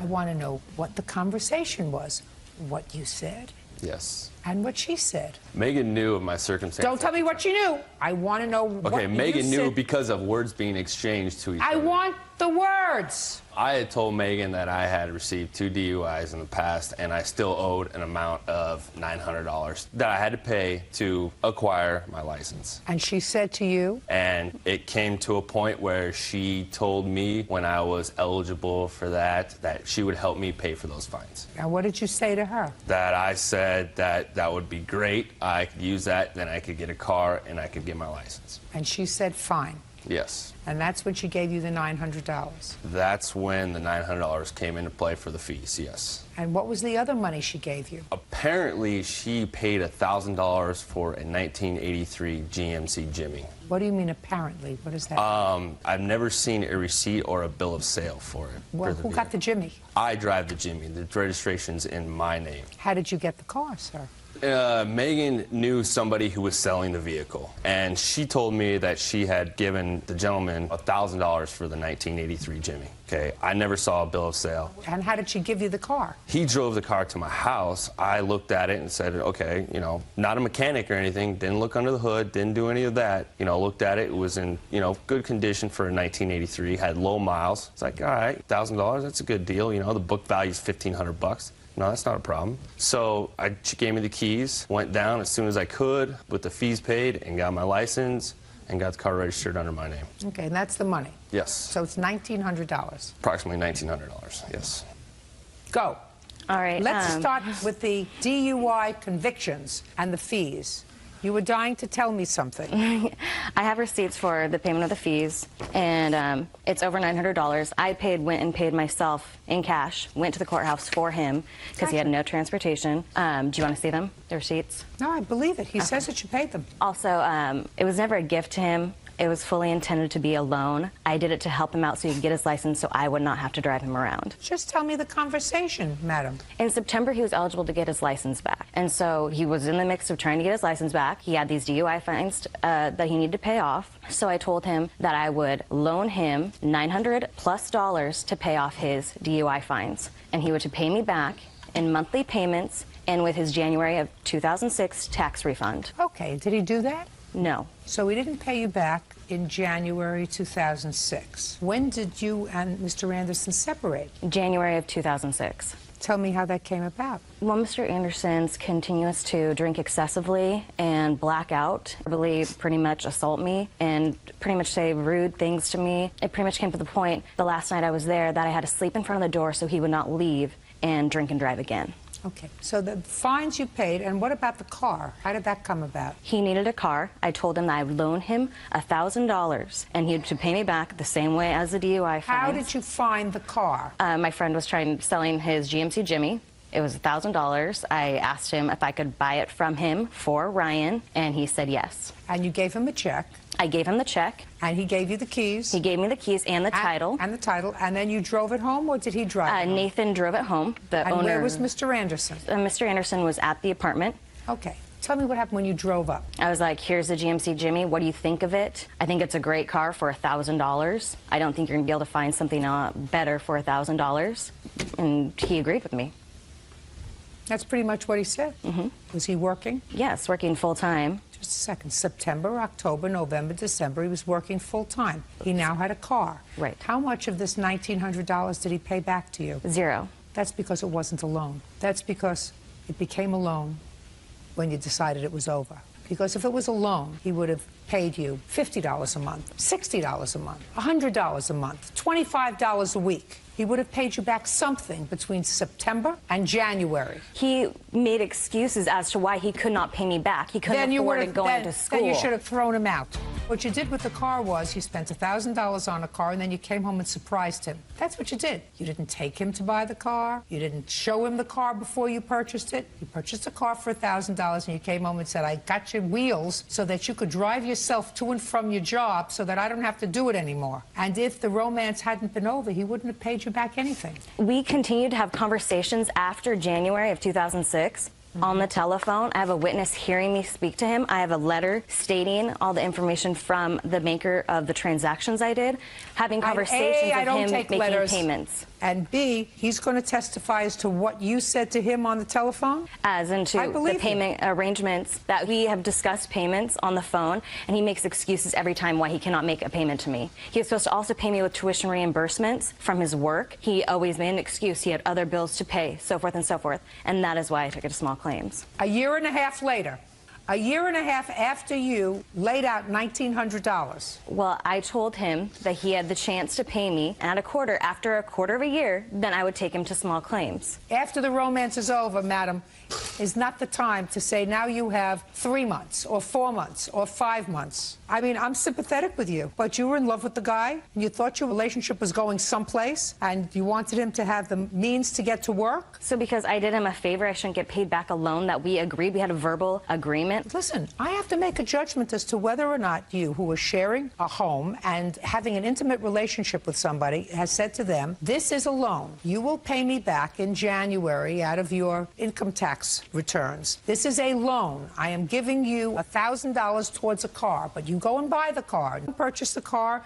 you come back, you show him the car, and give him the keys. That's not a loan for a car. So, Ms. Coe, what I'm telling you is, I have to make a judgment. I'm sympathetic with you. I'm sympathetic with you. You're out $1,900, and if he had any moral fiber, he would pay you back. But if you gave him this money in September, and from September to January, he was working full-time and made absolutely no attempt to pay you back a nickel, not $5, and you tolerated that, I have to assume it was not a loan. Period. Your case is dismissed. That's all. Letitia Anthony claims store clerk Paulette Orozco pierced her teenage son's nose without her permission. This belongs to a friend. He's visiting. I thought you would like to see her. Is she sweet? Miss Anthony, this is your son? Yes. It is your claim, Miss Anthony, that the defendants owe you a whole lot of money because one of their employees pierced your son's nose without your permission. Correct. And you are how old, sir? 14. You have a place in the mall? Yes. And you know that you're not permitted to pierce anyone who's a minor without parental permission? Yes. Who did the piercing? That would be you. How old are you? 18. 18. How long have you been working at the store? About 5-6 months. Did you start to work there when you were 17? Yes. Are you related to the owners? Just employee there. How did you get the job? One of her friends that works there recommended me because I used to work with her. What special training do you have to be a piercer? Not any. Nothing? No. Well, who taught you how to do it? She did. You mean you don't need any special training? Basically what we do is pierce ears and sometimes nose. Do you have a license for piercing? I don't think we need a license, no. What else do you pierce other than ears and noses? Only two. Only ears ear and noses? Yeah, yes. Why don't you pierce any other parts of the body? Oh, that's against the law, that's what I know. Because that belongs to body piercing, we're not doing ear piercing. Well, your ears are part of your body and your nose is part of your body, last I looked. Who are you? I'm her son. So the piercings that we do, it only requires a gun. So we don't do the ones where you need a long needle. So only the nose and the ears are capable with a gun. I could think of some other places where you could use a gun. You can, yeah, technically you can, but it's But not, I've it's heard not very about. safe. Okay, sit down. Okay, here are the facts that we know. Your son, who was 14, Yes. speak up, Yes. went to their shop and lied to them, right? You lied. No. Well, sure you did, because they knew you were underage, and you kept telling them that your mother gave you permission. No. No. You mean you just walked in there and she pierced your nose? Yes. Is that right? Nope. No. I don't believe that for a minute. I don't believe that for a minute, young man. Who did you see when you walked in? The young lady right there. And what did you say to her? Do you pierce noses here? And what did she say to you? Yes. I asked her how much is it. She said $5. So I got it done, and then I left. And? And I went home, and my mom got mad. Okay. Bird, do me a favor. This baby wants to go back inside. Would you take the baby inside? Don't hurt the baby. You know how much I love dogs. Come on. There's a soft side of him. Okay. Let's get... You mean this young lady didn't say to you, how old are you? No, not at all. Did you ask him how old he was? Yes, I did. And what did he say? He was 13.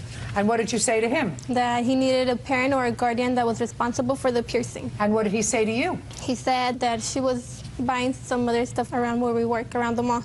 Put your hand down, Miss Anthony.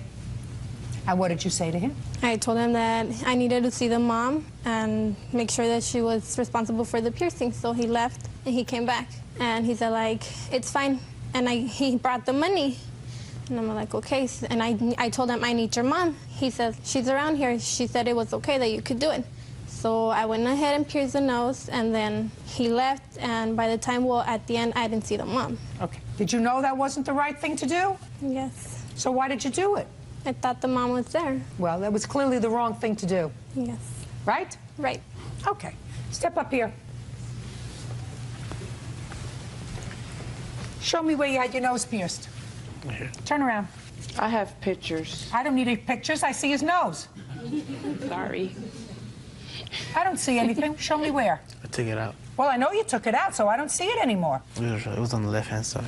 Well, it's all gone, right? Yes. Your mother made you take it out, Yes. right? Yes. Did she get very angry with you? Yes. What'd she do? Take it out. And you took it out? Yes. Step back.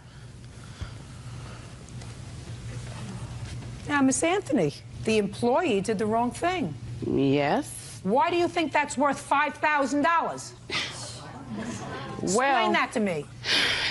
I mean, she had no right pissing. I didn't give her permission to do anything. Agreed. You don't understand what I'm saying? I But, agree. mean, Just a second. I understand English, and I understand your statement that you didn't give permission. Right. Right. You have a 14-year-old boy and an 18-year-old employee, and he goes in there knowing full well that he doesn't have your permission, full well that he doesn't have your permission to have his nose pierced. So he did the wrong thing, and they did the wrong thing. My question to you is, he has no mark on his nose. He wasn't injured in any way. He had no infection whatsoever. You were very, very fortunate. There is no damage at all other than the fact that you were aggravated. You explain to me why his misdeed is worth $5,000. Well, I mean, I was upset for a while. I mean, I couldn't sleep. I mean, you couldn't he sleep. had pus coming out of it. That's why I couldn't took the sleep. pictures, and I have a police report. No, show me a medical report that it was infected. Actually, you know what? To be honest with you, I went to go try to get it, and at the same time, when I took him to the doctor, he was having an asthma attack at the same time. And the doctor she did look at it, and I went to try to get the paperwork from the doctor, and she told me Don't tell me what she told you, that's hearsay. Well, she Don't tell me what she told you, that's hearsay. Miss Anthony, you're not following me, madam. Not everything is a lawsuit. Yeah? Yeah. So what I'm saying to you is, what makes this non-injury to your son, who did the wrong thing? She didn't chase him in the mall with a piercing gun and pierce his nose. No, she didn't. He went in, listen to me. He went into her store. They did the wrong thing. They didn't follow protocol. You're absolutely entitled to say, you did the wrong thing. I want my money back, and I want you to pay me some sort of damages for the medical bill that I had as a result of this. But what makes you think this non-injury is worthy of a $5,000 lawsuit? Well, I mean, she was wrong, and she lied and said he was 13. He was 14. It happened on his birthday. He had just turned 14. Well, maybe he was slow and didn't remember. Maybe so. I don't Good. know. That's not my question. What difference does it make whether he was 13 or 14 and it was his birthday? What makes it worth $5,000 is my question. The negligence and the stupidity that they did. You understand what I'm saying? I mean, it was just uncalled for. But what I'm trying to explain to you is, yes, he probably was negligent. I mean, he went in a store just like you said. He did that.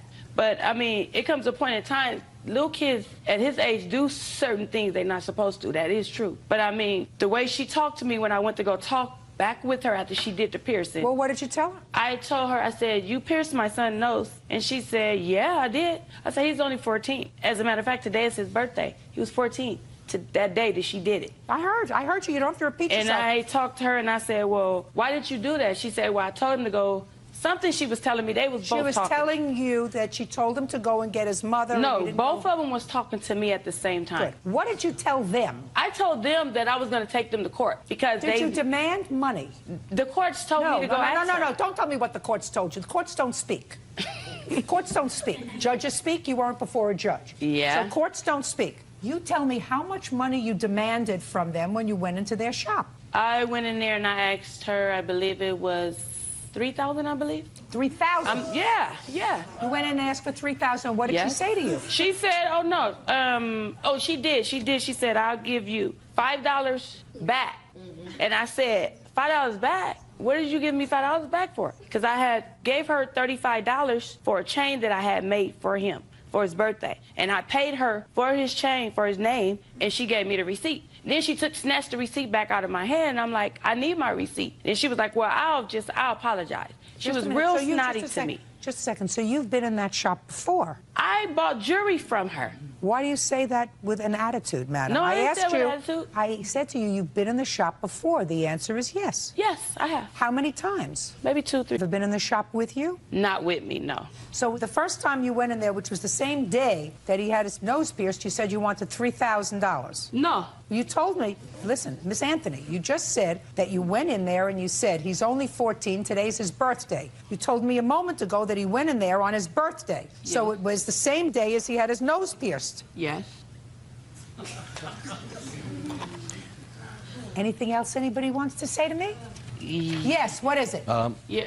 It was actually, she came in and she initially asked for $7,000. And then she said, my mom said, oh, we don't have that kind of money. Oh, okay, God, that is a lie. I'll settle for $3,000. He wasn't even there. Well, Sit down. He wasn't there, Your Honor. I don't care if it's, listen to me, Miss Anthony, I don't care if it's $7,000 or $3,000. God knows that. I don't know where you're operating from, but your son had no injury whatsoever. They did the wrong thing. You're absolutely entitled to something for your aggravation and inconvenience. For your aggravation and inconvenience, you're entitled to $250. Judgment for the plaintiff, that's all.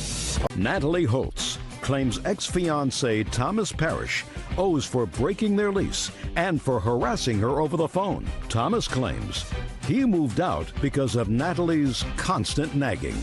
Ms. Holtz, it is your claim that Mr. Parrish, who was a boyfriend of yours for a period of time, owes you some money for rent and also for harassing you. Mr. Parrish says that you're actually the one who's bothering him, that he contributed to the rent while he was living at the apartment with you and your children. But when he moved out of the apartment after a disagreement, he stopped paying rent. He's not on the lease. He feels no obligation to pay rent when he's not living there. Okay.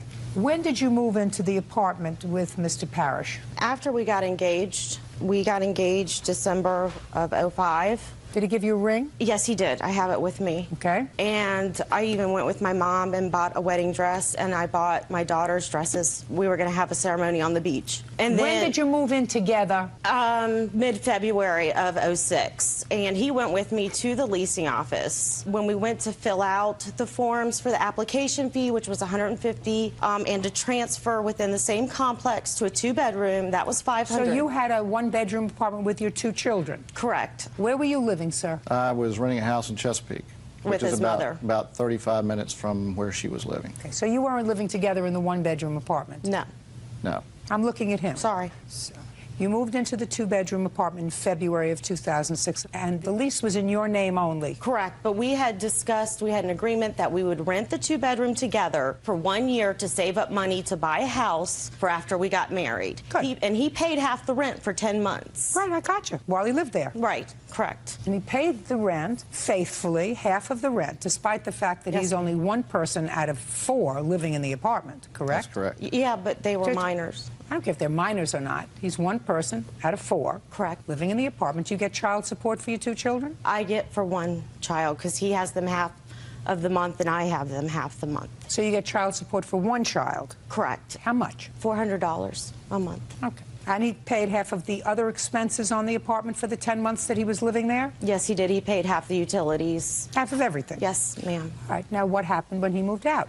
He didn't give me any notice. He just... So you must have had a disagreement. We got into a fight. About what? I had asked him to do the dishes, and he was watching TV. Just you could get a turn. And I waited about 2 hours. He still hadn't done it, so I went ahead and did it. And I got upset with him. I said, thanks a lot for helping me out around the house. You know, you eat on the dishes too. And he said, well, I was going to do it. I didn't know there was a time limit. And he started yelling at me. My youngest daughter was home. He was yelling in front of her. So I'm like, well, I don't want you yelling around her. He said, well, then I won't. And he went and, how are you going? He's like, I'm moving out. He gave me no notice. I said, what do you mean? Are you going to a hotel room? And he's like, no, I'm moving out. I'm not coming back. Ms. Holtz, there must have been some clue to you prior to that things weren't going well. We had had a few disagreements, yes, about... So things were not going well? Correct. Well, you don't want your children to be involved with that sort of hostile environment, do you? No, but he had only yelled one other time in a year and a half. And well, it wasn't fine. That's fine. Day occurrence. That's fine. You don't want it to get any worse, do you? You don't want your children in an environment that's not healthy. No, that's why. So that it would be a so that it would be a good idea that he left. Yes. I would agree with that. But I felt he was obligated for the last 2 months of the rent. Where are you living now? I just moved to a smaller apartment that I could afford on my own. Just a second. How much rent was this apartment that you moved into together? $1,203 a month. And how much was the rent in the apartment that you had been living in? It was $988. The one bedroom, and my new rent is $895. So the difference in rent was $200 a month between the one bedroom and the two bedroom. Right, but if we wouldn't have gotten engaged, I wouldn't have gotten that apartment. I would have gotten something I could afford on my own. Listen Your to Honor. Me. I look at objective things. Objectively, you were paying $1,000 on one, and this is $1,200. And I knew I couldn't afford it if I didn't have a roommate, or if we hadn't gotten engaged. I would have gotten a smaller apartment on my own. Good. And I also I have bank checks for the transfer fee and the application fee, which he agreed to pay half of. And I also have harassment. I want like $1,000 for phone harassment. I have phone records of him calling. You mean after, just a second, Ms. Holtz, do you mean to tell me after he moved out, because he said he wanted it over? Correct. He started calling you? You didn't call him? No. Just a second. Just listen to me. You just listen to me. You didn't call him? No, Your Honor. He called you? Yes, and I have tape recording of it, calling me terrible names. You never called me. Just a second. Mr. Parrish. Yes, ma'am. When you left, sir, it is your claim that Miss Holtz called you. Yes, ma'am. What did she say when she called you? She called me a lot of adjectives that I won't use here, and I left. The reason I left was more than just the dishes. Go ahead, sir. To back up and give you some background of just that day, I won't be long-winded. It was a Sunday morning. I had some work to do. I was going to do it early in the morning. Instead, I put that work off until the afternoon. While she laid in bed, I did the dishes, fed the kids, cleaned the kitchen, did 2 loads of laundry, put all that away, spruced the house up while she's still in bed, asked her if there's anything else I can do before I went and did my work. No, everything's fine. I went away and worked it took me about 3.5, 4 hours. I came back. What kind of work did you do? I'm a small contractor. Go ahead. It took about 3.5, 4 hours. I came back. The NFL football playoffs were on. I watched the second half of the first game. The next game was the Dallas game, which I'm a huge fan. She knows that. I sat down to watch that. In the meantime, she had gone in the kitchen and started going off about everything. I had left a Walmart receipt on the counter from where I bought some groceries the day before, which I bought my share and then some of the groceries for all 4 of us. She started griping about the receipt on the table. You know, why'd you leave this receipt here? You want money from me? I said, did I ever ask you for money? Is this why you left the receipt? She on and on and on. This goes on for over an hour. It's not true, Your Honor. Shh, don't interrupt him. After the conclusion of that, she goes and stands in front of the television, or not directly in front of it, but right beside it, hand on her hip, and says, you've watched one football game, now I expect you're going to sit here and watch another one? And I looked at her and I said, yeah, I'm going to watch another one. You know, I'm a Dallas fan. I'm going to watch the game. And she said something, and that was it. That was the straw that broke the camel's back. I got up. I had some shirts and some clothes in the apartment. She goes, what are you doing? I said, I'm leaving. I've had enough. Your Honor, he never works on Sundays. He hates working on Sundays. He did not go to work Your that Honor, day. What difference does it make whether he Because went to he's work or lying. not? It's showing that he lies. I He's did lying. go to work. Ms. Holtz, if something doesn't make sense, it's usually not true. And what doesn't make sense to me is I listened to him only for a couple of minutes, and I've made a judgment, because I'm usually good at making judgments, that he's not a nut. Thank you. You haven't heard this. Oh, I don't think he's a nut. I think maybe he was stretched to the limit, but I don't think he's a nut. And I think when he left, he probably would have left you alone. But you started bugging him because you were angry, just as you are angry right now. You are so angry right now, you can't even contain yourself. I'm just nervous, Your Honor. You're angry. You're still angry. I'm angry at what he called me, yes. He called me very vulgar and obscene things, and I don't deserve that. I'm going to ask you again to answer my question and answer it honestly. After he left that day, who called who first? He called me. First? Yes, he called me 27 times. Just a second. So what did he say, Miss Holtz, when he called you after he left? He said that I only think about myself, that I'm a self-centered, and I can't repeat what he called me. And yes, I did call him once. I asked him for my key back. Just a second. My question was, who called who first? He called me first. I have the phone records. You have a phone record that shows all your outgoing calls? Yes, I do, but his is first. Great. Let me take a look at what you have. Put a mark next to where you called him. I'll put a star where I called him. All the other check marks are him calling me. Just go back to the beginning. The beginning is where he left on the 6th.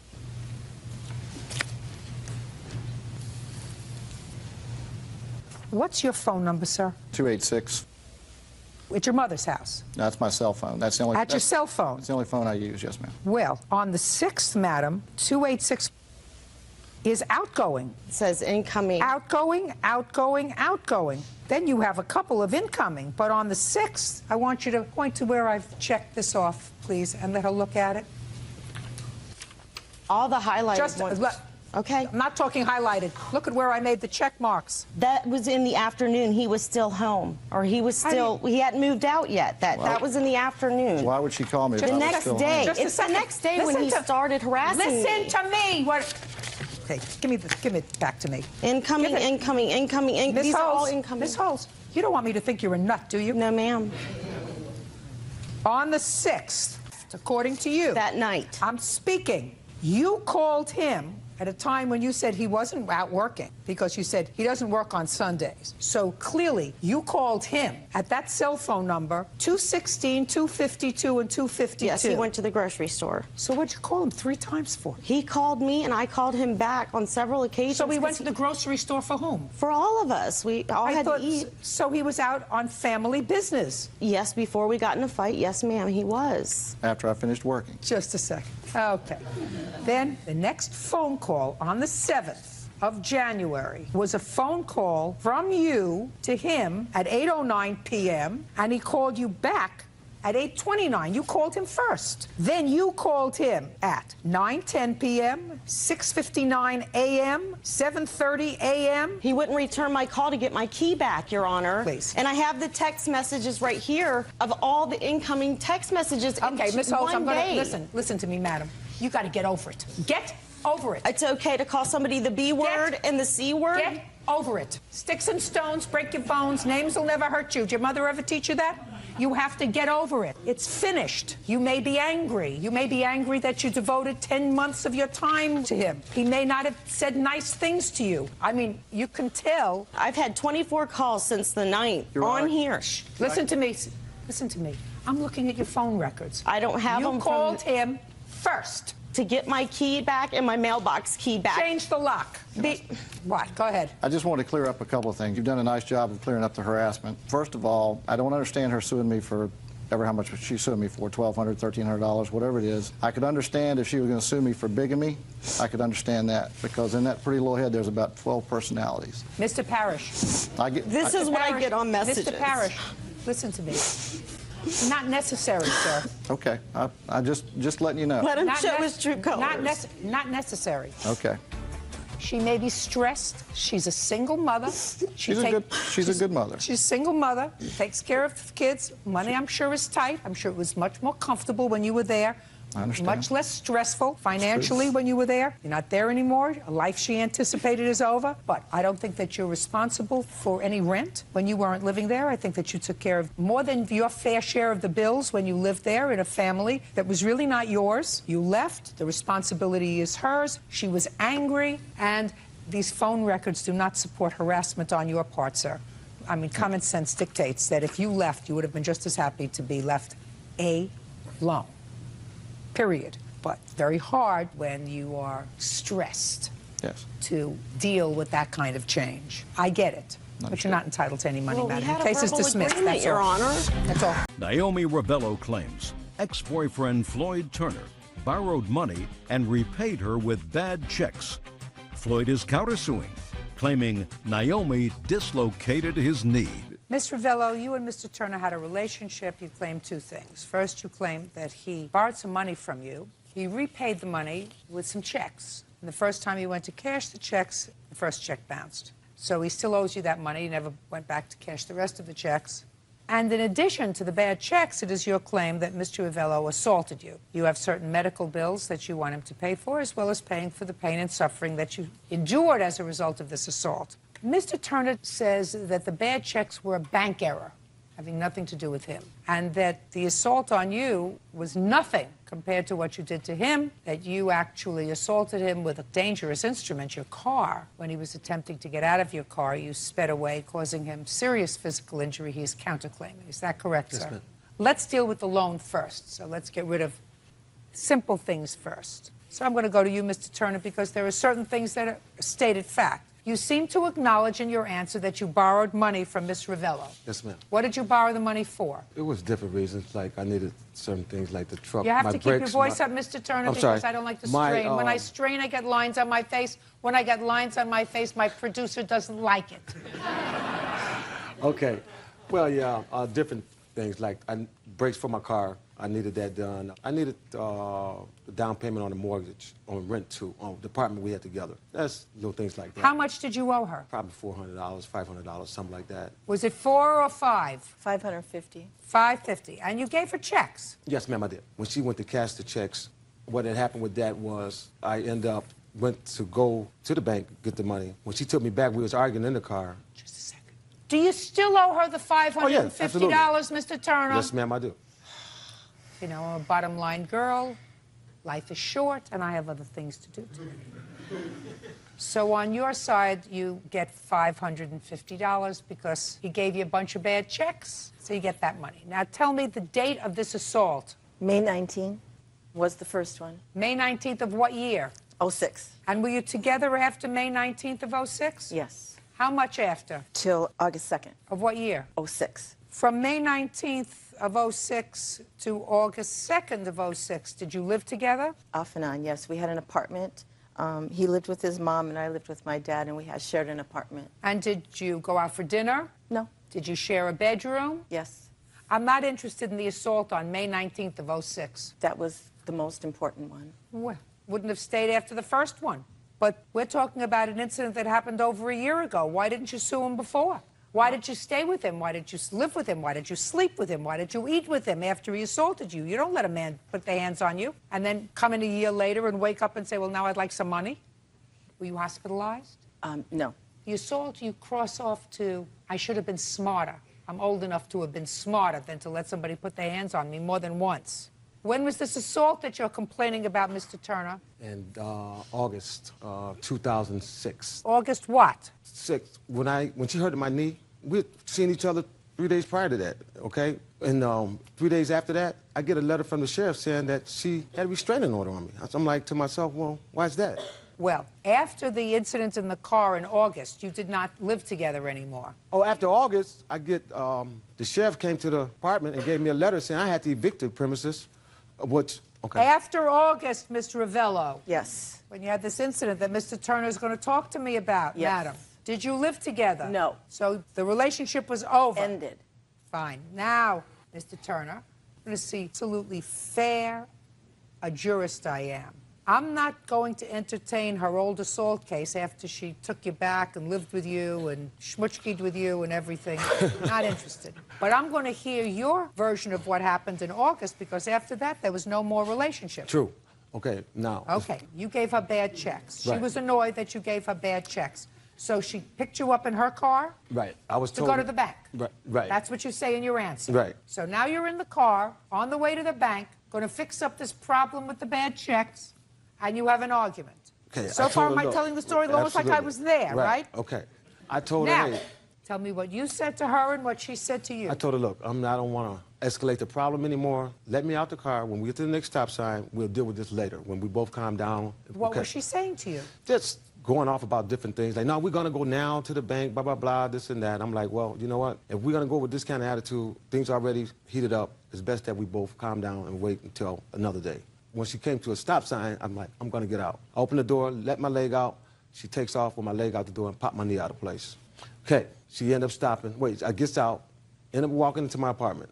Okay? So when I get out the car, go back in my house, I noticed that something was bothering my knee. I couldn't put like pressure on it. Okay? So then she came back to the apartment. She said, no, I'm sorry, I'll take you to the hospital. Well, I said, does that sound familiar to you?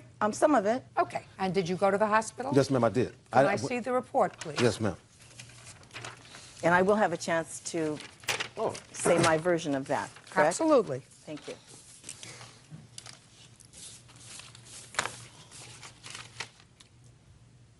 And some of those bills, Your Honor, started in collections because I was told not to contact her, but I was saying to myself, I don't think I should be responsible for those bills. What was the date of this, sir? August 2nd. 2nd, yeah, something like in there. So You might see bills on there for other things because he has gone to the emergency room for other things, many other things. I see that they x-rayed his knee on August 4th, 2 days later.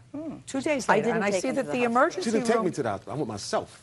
No, she didn't take me to the emergency room. I thought you said she came back to take you to the emergency room. She didn't take me. No. Just a second. So she came back to take you to the And emergency room. I did not go with her. Right. I did not. Oh, right. well, I you didn't didn't want. go with her. Right. I didn't want nothing. Why would I go with you to the hospital and you just drove and took my leg out? Okay. And one more question. So you waited. When did you go to seek a protective order? On what date? I got a restraining order on August 2nd. Let me see what you wrote when you petitioned the court for a protective order.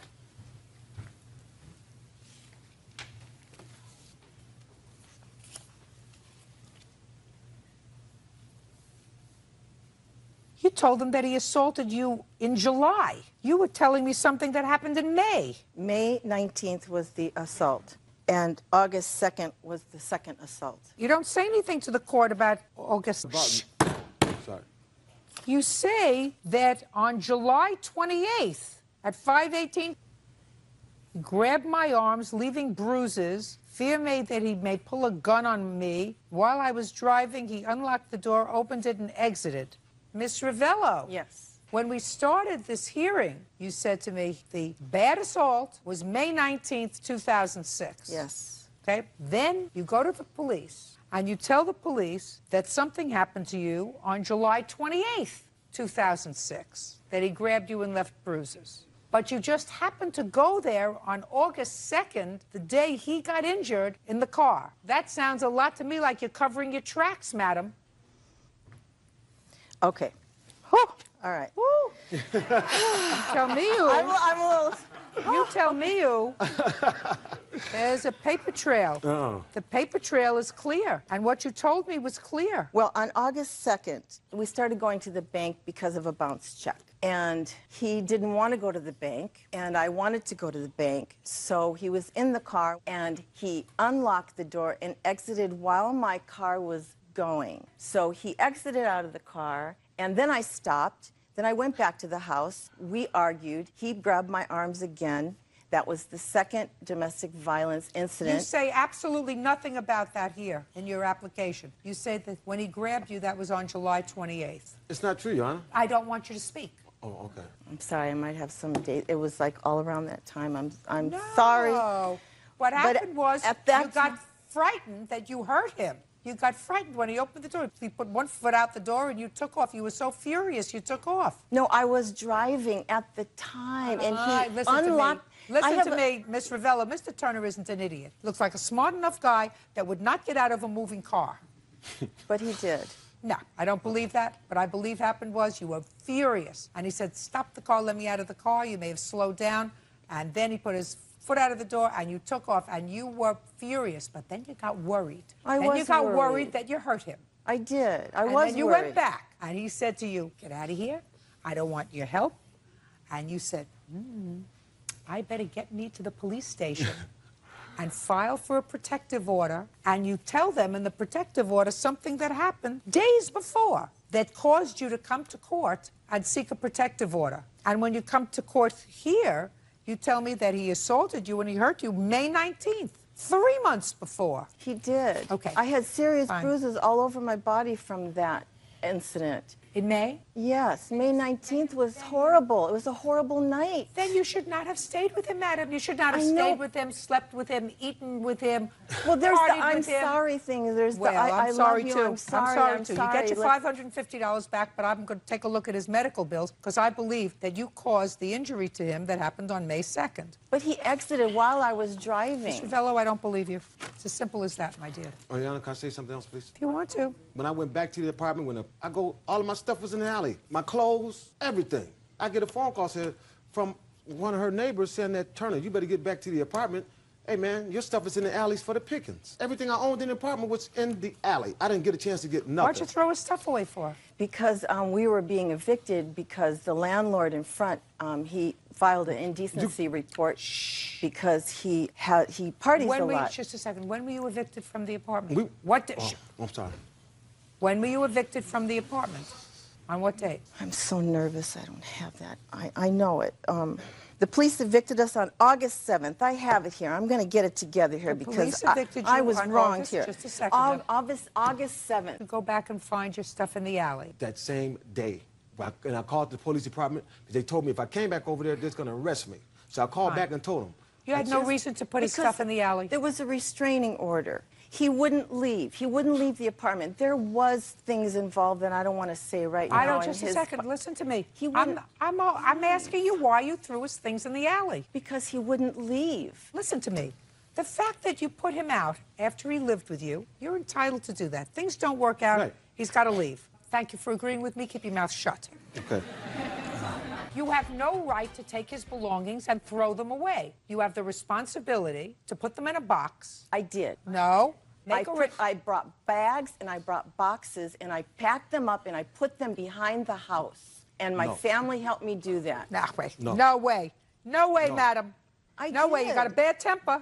I got a bad temper. He may too, but you got a bad temper. You owe him $1,566 for his medical bills. You owe him another $500 for the property that you threw away. From the money that you owe him, which is $2,066, I am deducting the $550 loan, which means on his counterclaim, you owe him $1,516. Judgment on the counterclaim for the defendant. That's all. Thank you. Parties are excused. You may step out. Kim and Lon Weishart say Kim's son, Ralph Smith, owes for the balance on a truck he totaled. Whose son is he? My son. Well, we have a son and we have a stepson. That's my son, his stepson. How long have the two of you been married? 15 years in September. And how old are you? 23. How long have you been together? 16 years. So you were a little boy, so I can understand when you said he's ours. According to your complaint, you co-signed a car for him. Yes, ma'am. Is that right? Yes, ma'am. How old were you when they co-signed for this car loan? 20. You don't have to reach in. This modern technology will actually pick up your voice if you stand straight. Now, the agreement that you had with your parents was that you were going to make the payments on the car. Is that right? For the first year. I'm going to get back to your year agreement in 1 second, because that sounds sort of interesting. In any event, what happened was he made sporadic payments on the car, and then he totaled the car.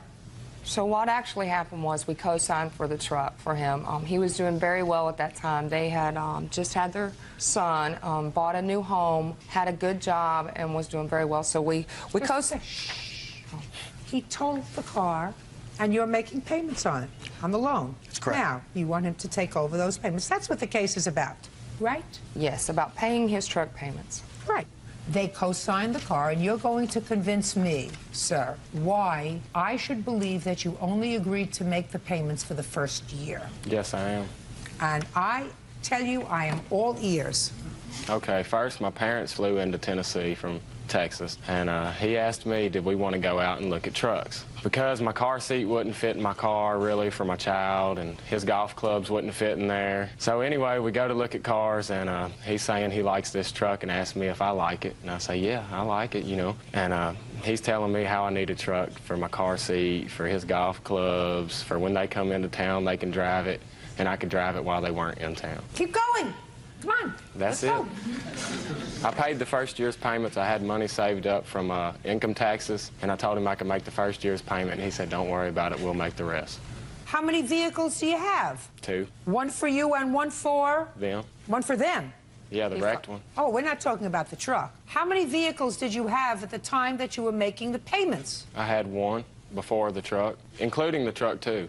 And what did you do with the second one? I sold it so I could put the money down for the truck. Good. And did you put the money down for the truck? Yes, I did. How much? $1,000. Were you supposed to keep the insurance on the truck? Yes, I was. Did you do that? No. Why not? Because I canceled it about 3 weeks before I had the accident. Why? Because I had bought a new house, and I'd rather have my house than my truck, so I can at least sleep in it. Well, that was ridiculous. You don't drive a car without insurance. What would happen if you hit somebody and really hurt them? I would be in trouble. Right. And what do you think's going to happen to you today because you didn't have insurance? I don't know. I guess that's up to you. You're right.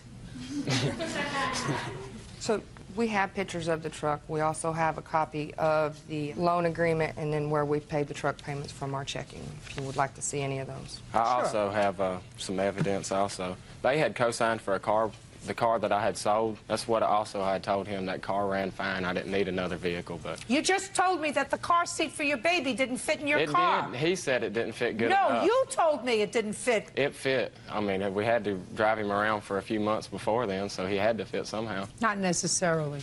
Well, you think we rode down the road with him in our lap? Yes, I do. Okay. Your Honor, that was casual conversation when we came in to visit into town. We were going somewhere, and he was struggling to get the car seat in the car. And that's when I said, wow, you just need to go get a new vehicle. You know, I recommended getting a truck with an extended cab as well so that it could put the baby seat in and out of the truck easily. Who did you... Pile of rocks. Were you drunk? No. Did you fall asleep? No. It's the first time I had been down this road and we were going to where we live. Well, a pile of rocks doesn't move, sir. This is a lot of damage to do on the car. It was summer and the trees were sprung out, obviously, and they have a stop sign, a head sign, and it's only about 3 feet before the stop sign. With the trees bloomed out, you couldn't really see it at nighttime, so I went to stop and... So whose fault do you think that is? Mine.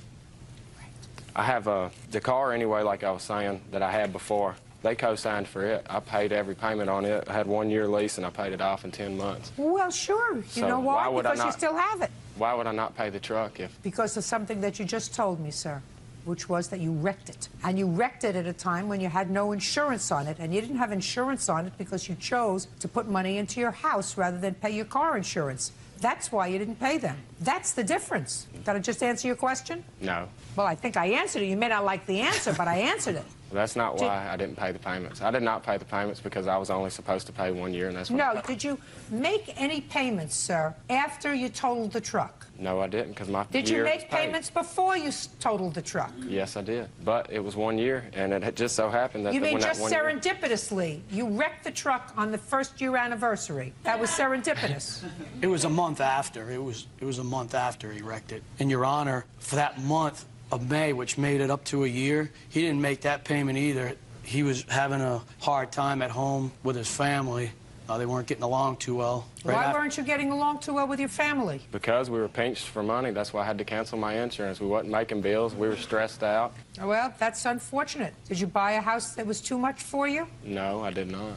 I bought a truck that was too much for me for 1 year, I guess, and didn't pay the insurance. No, because if you were stressed out, then you're stressed out over more than just a truck payment. Exactly. Then what you do is say, listen, I have to sell this truck, and I have to buy transportation because we need transportation, but I can't afford this truck. You don't just stop paying. Does your wife work? Yes, she does. And you work? Yes, I do. How much do you earn? $390 a week. And your wife? She earns $500 a week. And your mortgage payment? Zero. $350. We rent now. We sold that house. Did you make a profit when you sold it? Yes, I did. And didn't pay a payment then either. I bought a new tax vehicle. check, not a new vehicle, Well, $1,400. Listen, there's no question in my mind that it was very difficult for you to come here to sue him. How much did you have to pay on the truck? We paid approximately up to $6,000. The first year from May of 05 to 06, we made payments on the truck every month. He had called When us. did he total the truck? June. In June of 05. So where have you been the last 2 years? Well, it's kind of hard. I mean, you know, you love your children and you want what's best for them and you try to help them. And we had told him a couple times down the road you know, when we felt like him and Susie were getting their lives together, that, hey, don't worry about paying us what you owe us on the truck. Just start paying the payments now, and we'll wipe the slate clean if you start paying the payments. And we've done that a couple of times for him. 4. And he always says that he'll pay, and then when that month rolls around, he doesn't. So, and it's hard for a parent to take their child. I don't say that. I never said I'd pay a payment after that year. Oh, sure you did. It's ridiculous to I think did not say otherwise. that. Ridiculous to say otherwise. So the total amount of the payments was $13,263. Is that right? And he paid a year's worth. He paid a year's worth. And that's just from short of 04. 1 month. I got right here what I paid. It was Where is actually the 11 truck? months. Where is the truck now? It was totaled? It's sitting in my sister's driveway. In her yard. Her yard. Where did you get this figure of $3,696 from? Well, this is why, Your Honor. From May of '05, when we started making the payments, he called us at the end of May and said, look, I'm not going to be able to make May's payment. And we said, all right, we'll help you out. By the time it was ready to make that payment, June had rolled in, and we said, okay, we'll make June for you as well. So there was 2 months, because we know they were struggling a little bit. And shortly after, he wrecked his truck. He totaled it. You know, he told us a few days later that he totaled it and that he had been drinking, so. I want to know where you get the $3,696. Get there. Well, get there faster. Okay. It's $221.05 a month. There were a few months that he said that he was going to make the payment, did not make the payment, so there's late fees and things like that added on to that. So from the time that he wrecked the truck, which was June of '05. 05. Yes, ma'am. It was July 1st. And it may be in July 1st. The end of June, maybe July 1st. But Go ahead. So anyways, from that point on, Your Honor, that's where we came up with the figure. Got it. I have all my paperwork for the payments. I was only supposed to make 1 year's payment. I have them, and I have the paperwork where they co-signed before, and I made every payment and even paid it off. I believe to you them. made every payment. You also have the car. I don't have the car. It's sold. What you gave me here is the payments from your bank to West State Farm Bank. Is that where the truck was financed? Yes, State Farm. Very good. Listen, don't co-sign for anybody anymore, even your kid. Yeah, this is our second time. Huh? This is our oldest daughter got us as well. They probably made the same deal with her. There's no deals. It's just trying to help your children. Don't take advantage of your parents. They seem like very nice people. I'm not taking advantage of them. Judgment for the plaintiff in the amount of $3,696. That's all. Step out. Thank you. Parties are excused. You may step out. 21-year-old Jennifer Grunwald and her mother, Deborah, are suing Jennifer's former live-in boyfriend, Ryan Thone, for an unpaid loan to get back on his feet and for stealing software from her computer.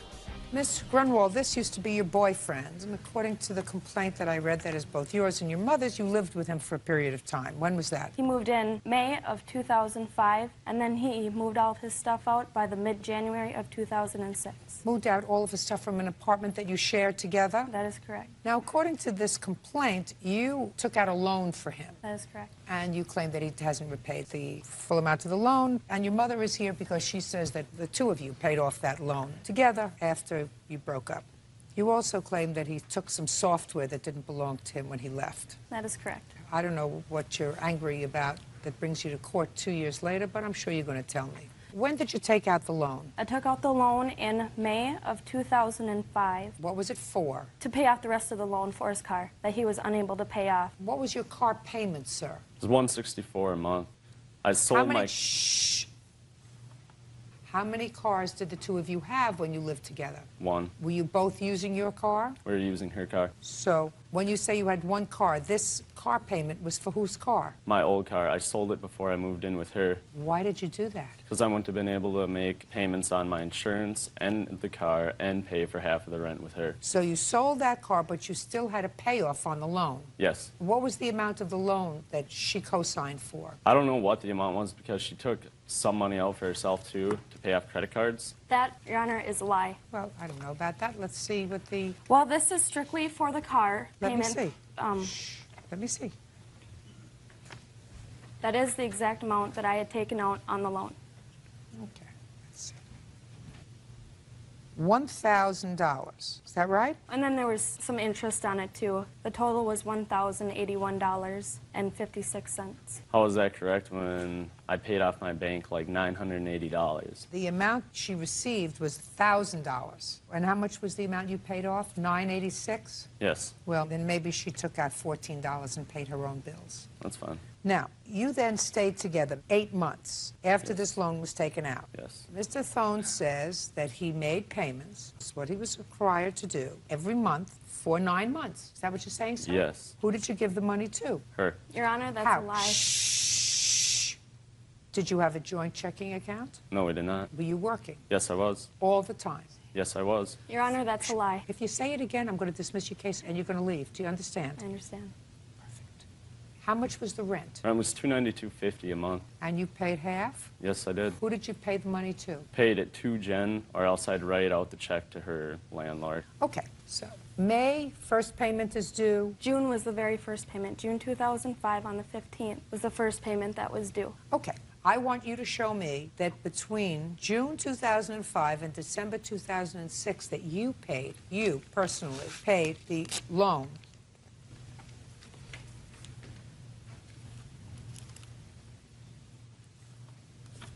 Looks like that these payments were made regularly. That is correct, Your Honor. Each and every month. Each and every month, right on time. Right. And he says that while you were together, he gave you the money for these. He gave me the money for the first 4 months that he had a steady job. After that, it always came out of my account, and he gave me either check or cash. It depended on Well, how am I supposed to tell the difference between what you paid and what he paid? The first payment is due in June. June, July, August, September. October, November, and December. Then he left in December. So that would be 3 months. Did you pay anything on this loan after you moved out, sir? You say in December? I paid one more payment in December. Show me. I don't have any proof of it. Well, how could you not have proof, sir? Because my account was closed down 2 years ago. See, she's got all of her accounts. Yes, that's because I paid her with either a check or my cash, and she put it into her account and then paid for it. No, but I understand what you're saying, sir. Yes. So you can get your records. These go back to 2005. When did she get them? I don't were care they when she printed got off? them. Where are yours? I don't have them. In September of 2006 was his last payment, is that correct? That is correct. Okay. Why would I not pay the last couple of months that we were together, though? All you have to do is show me. Jennifer Grunwald claims ex-boyfriend Ryan Thone owes for an unpaid loan to get back on his feet and for stealing software from her computer. Show me that you made the payment. It's easy, right? How can she prove that it was her money and not my money, though? Because this bank statement is her bank statement. Yes, it's and in I her was name. giving her It's money. in her name. And you're telling me that you gave her money. So all you have to do is show me a check made out to her, which you don't have. No, a ma'am. bank statement where you took out from an ATM or a cash machine or at the teller $90 on the 15th of every month and gave it to her. Something, sir. So Well, I there have was to make a judgment. Well, I understand that, but there was some times where I get my check from work, I go to the bank, I cash my check, and I just keep out some of the money for whatever expenses, fine, whatever, and she then I give her some of the acknowledges money. that 4 months worth of payments you actually made. June, July, August, and September. Can you explain to me why, sir, you think that after all of this time she is pursuing this money if you don't owe it to her? I have no idea. I know that her dad's business is getting closed down, and he's going back. Maybe they're hard up for cash. I don't know. I did not that hard up for this cash, sir. Well, I don't know why they do it after me being without her for a year and a half. I don't know either, but all I can tell you is the last payment that was made on this account was May of '06. Do you have any proof that you made any payments in May of '06? No, I do not. Do you have any proof that you made any payments in April of '06? I don't have any proof of any payments that I made. Well, that's a problem, sir. So what do you want me to do for you? What do you want me to do It's for my you? word against her word. No, She she can has. say what she This is wants. evidence. That's fine. This But- is evidence. Okay, well then go back to the first month on June when I paid her. What did that come out of? Did that come out of her I don't know, account? sir, but all I'm telling you is that there were payments made on this account in 2006. Okay, and I also never signed anything with her either. April of 2006, when you were no longer together. That's not 2 years ago. That's for you to get whatever account you had and demonstrate that you made any payments on this account.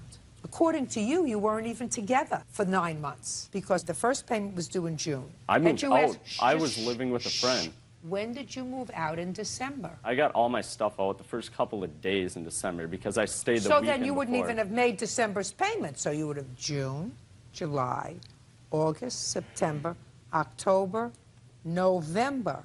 That's only 6 months, sir. You swore that you made 9 months worth of payments at $90 each. You want me to show you what you said? What's that?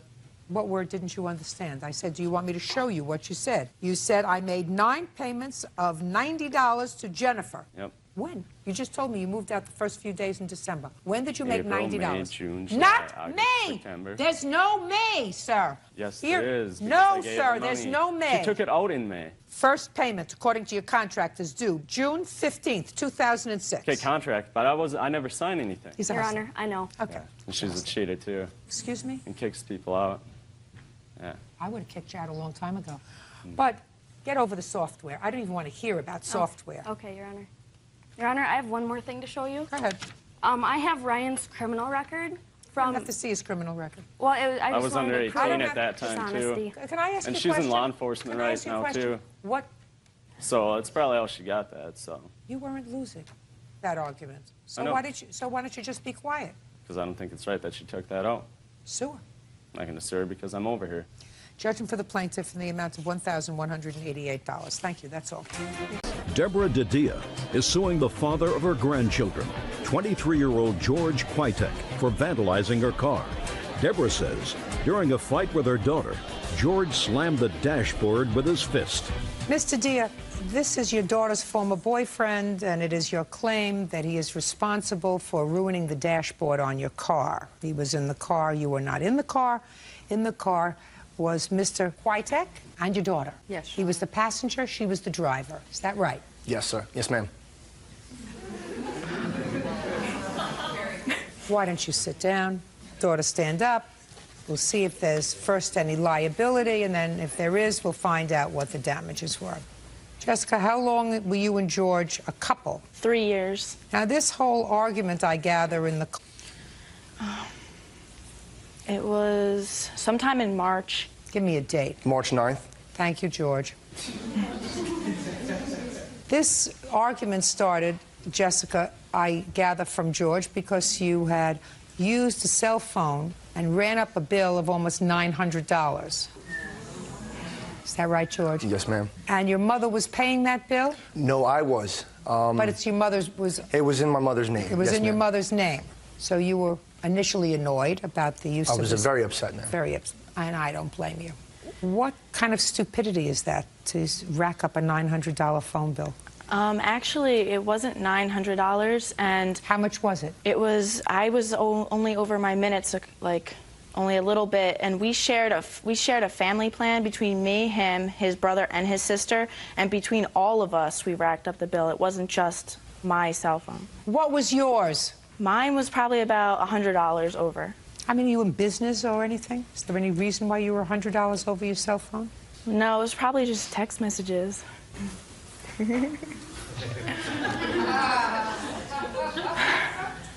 39 cents, you could send a letter. In any event, on March 9th, you had just gotten this bill. You were very annoyed. You were in the car with her. She was on the phone while driving. Is that right? Yes, ma'am. We had stopped to get... She was on the phone while she was driving? Yes, ma'am. Was she actually moving when she was on the phone? No, actually, we stopped at the gas station. She was on the phone, and then we started driving away, and that's when I told her to get off the phone. I was very rude about her getting off the phone, which is why we got into the argument. You were rude? Yes, you ma'am. said something like, get off the... effing phone, yes, ma'am. So you didn't think I was that hip? Hip, whatever it is. Whatever it is that I am.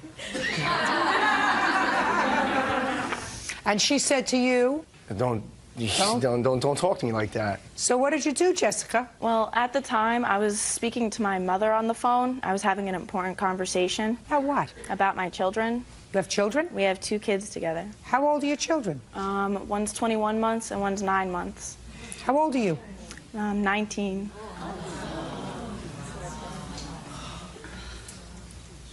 Well, I was having a conversation with my mother on the phone, and... Well, just a second. Where were you coming from? His mother's house. What were you doing there? Dropping my children off. What day of the week was this? It was a Tuesday. What time? Around 11. A Tuesday at 11. Is that your day off? No, ma'am. I was laid off from work due to the weather. So why weren't you out collecting cans? You have 2 children. I was... You're just a... The answer is you never thought of it until I mentioned it to you. And it's a Tuesday at 11 o'clock in the morning. Were you off from work? Well, we were going to look for an apartment, so yes, I was off work. What kind of work do you do? I was working with my mom doing payroll. Doing payroll for what? For companies. I do payroll data entry at her office. She pays you, or the company pays you? The company pays me. Check or cash? Check. How much do you earn a week? Probably about $300. What do you do with the money? I save it, and I pay bills with it. Who takes care of your children? His mother. When he told you to get off the phone and was rude, did you hit him? No. What did you do? At first, I hung up the phone with my mother, and I pulled over the side of the road because he was screaming and flipping out, and I wasn't going to. I pulled over, and I told him to get out of my car, and that's when he decided that he was going to bash my dashboard in. Is that what happened, George? To some extent. Finish it. Well, I didn't bash the dashboard. I just slammed my fist on the dashboard and caused a little crack on it and dented it a little bit. But what happened was she was driving and she yelled at me back, and she was driving recklessly. She pulled off the side of the road in an irrational manner and told me to get out the car. I told her I wasn't getting out of the car because I wasn't going to get stranded miles from home. And that's when she pursued to argue with me and run around the car, tell me to get out, ran inside the diner to call the cops. And at that point, that's when I decided to leave. When Jessica got off the phone, she got really angry at me and started hitting and punching me. How come you left that out? Was that not important to you? Well, or was that a lie? Listen to me, George. Yes, ma'am. Look at me. Did you leave that out because when you wrote this, it wasn't true? No, ma'am, it is true. So why didn't you tell me that? I don't think it was that important to the case. At that point, I had every right to hit her back. However, I would never do that. That's your whole defense. Yes, ma'am. That's when I turned into the dashboard. I don't owe Deborah any money for the damaged dashboard. Her daughter was the one who instigated the incident. She was the one who started hitting me first. She's lucky that I'm not the type of man who would hit a woman. That was your whole defense. How come you left that out? I have no idea. You got to know how to do something, George, other than to make babies. Making babies is very easy. Yes, ma'am. Fish make babies, dogs make babies, cats make babies. Quiet! Polar bears make babies, parakeets make babies. That doesn't take any brains. You're right. Are you working now? Yes, ma'am. I've been working for a year and a half in construction. Like I said, I was only laid off at the time because it was the winter time, and I was laid off because I work outside all day. Are you two living together? No. Who are you living with? I'm currently living with my mother until I leave to go into the Army. And where are your children? Living with me, with my mom. And what's going to happen to them when you go into the Army? My mom and their dad, George, decided that they wanted to share custody, and so they'll each take them for half the week until after I finish boot camp, and then they're going to come live with me. Oh. How much is your dashboard? I have the estimate.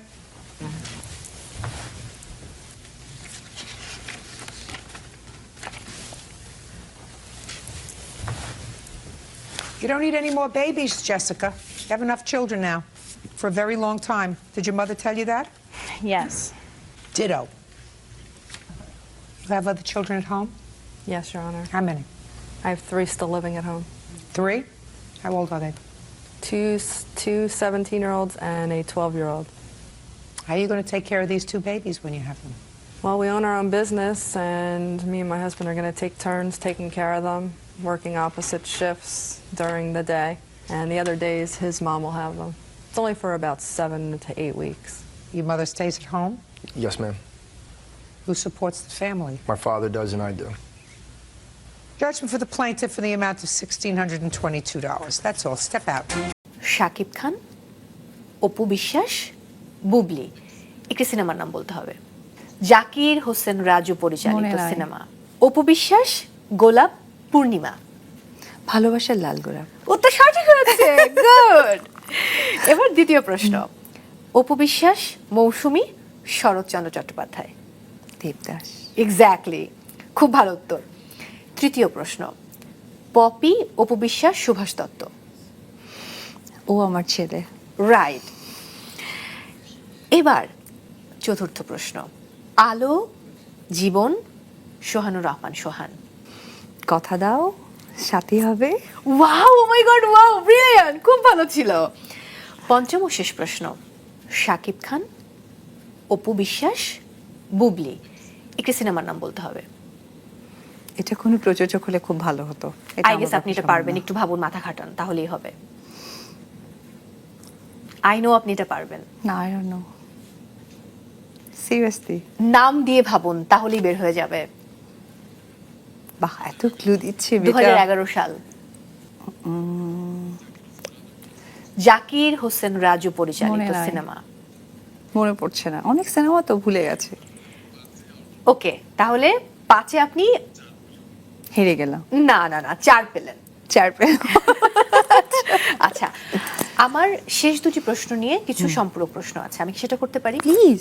ওকে, মনের ঘরে বসত করে সেই সিনেমাটির নাম, যে সিনেমায় আপনি বুবলি চরিত্রে অভিনয় করেছিলেন, অর্থাৎ আপনার নাম ছিল বুবলি আর শান্ত ছিলেন শাকিব খান।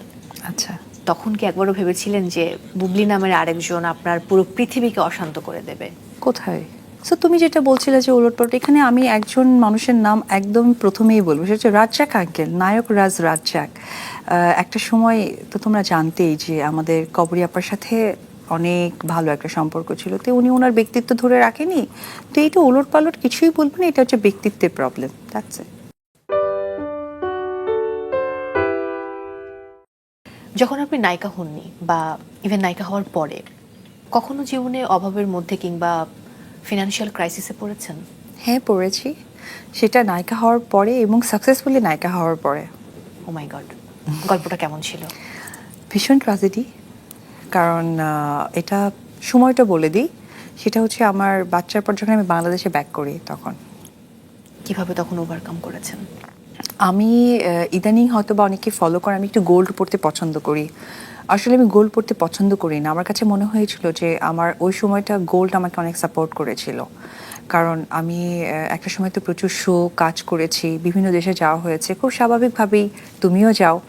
আমার মেইন পছন্দই ছিল যে আমি গোল্ড কিনতাম, প্রচুর গোল্ড কিনতাম, কিন্তু তখন না বুঝে কিনতাম, ভালো লাগতো কিনে ফেলতাম, কিন্তু সেটা সেই মুহূর্তে যে কাজে দিবে এটা আমি বুঝতে পারিনি।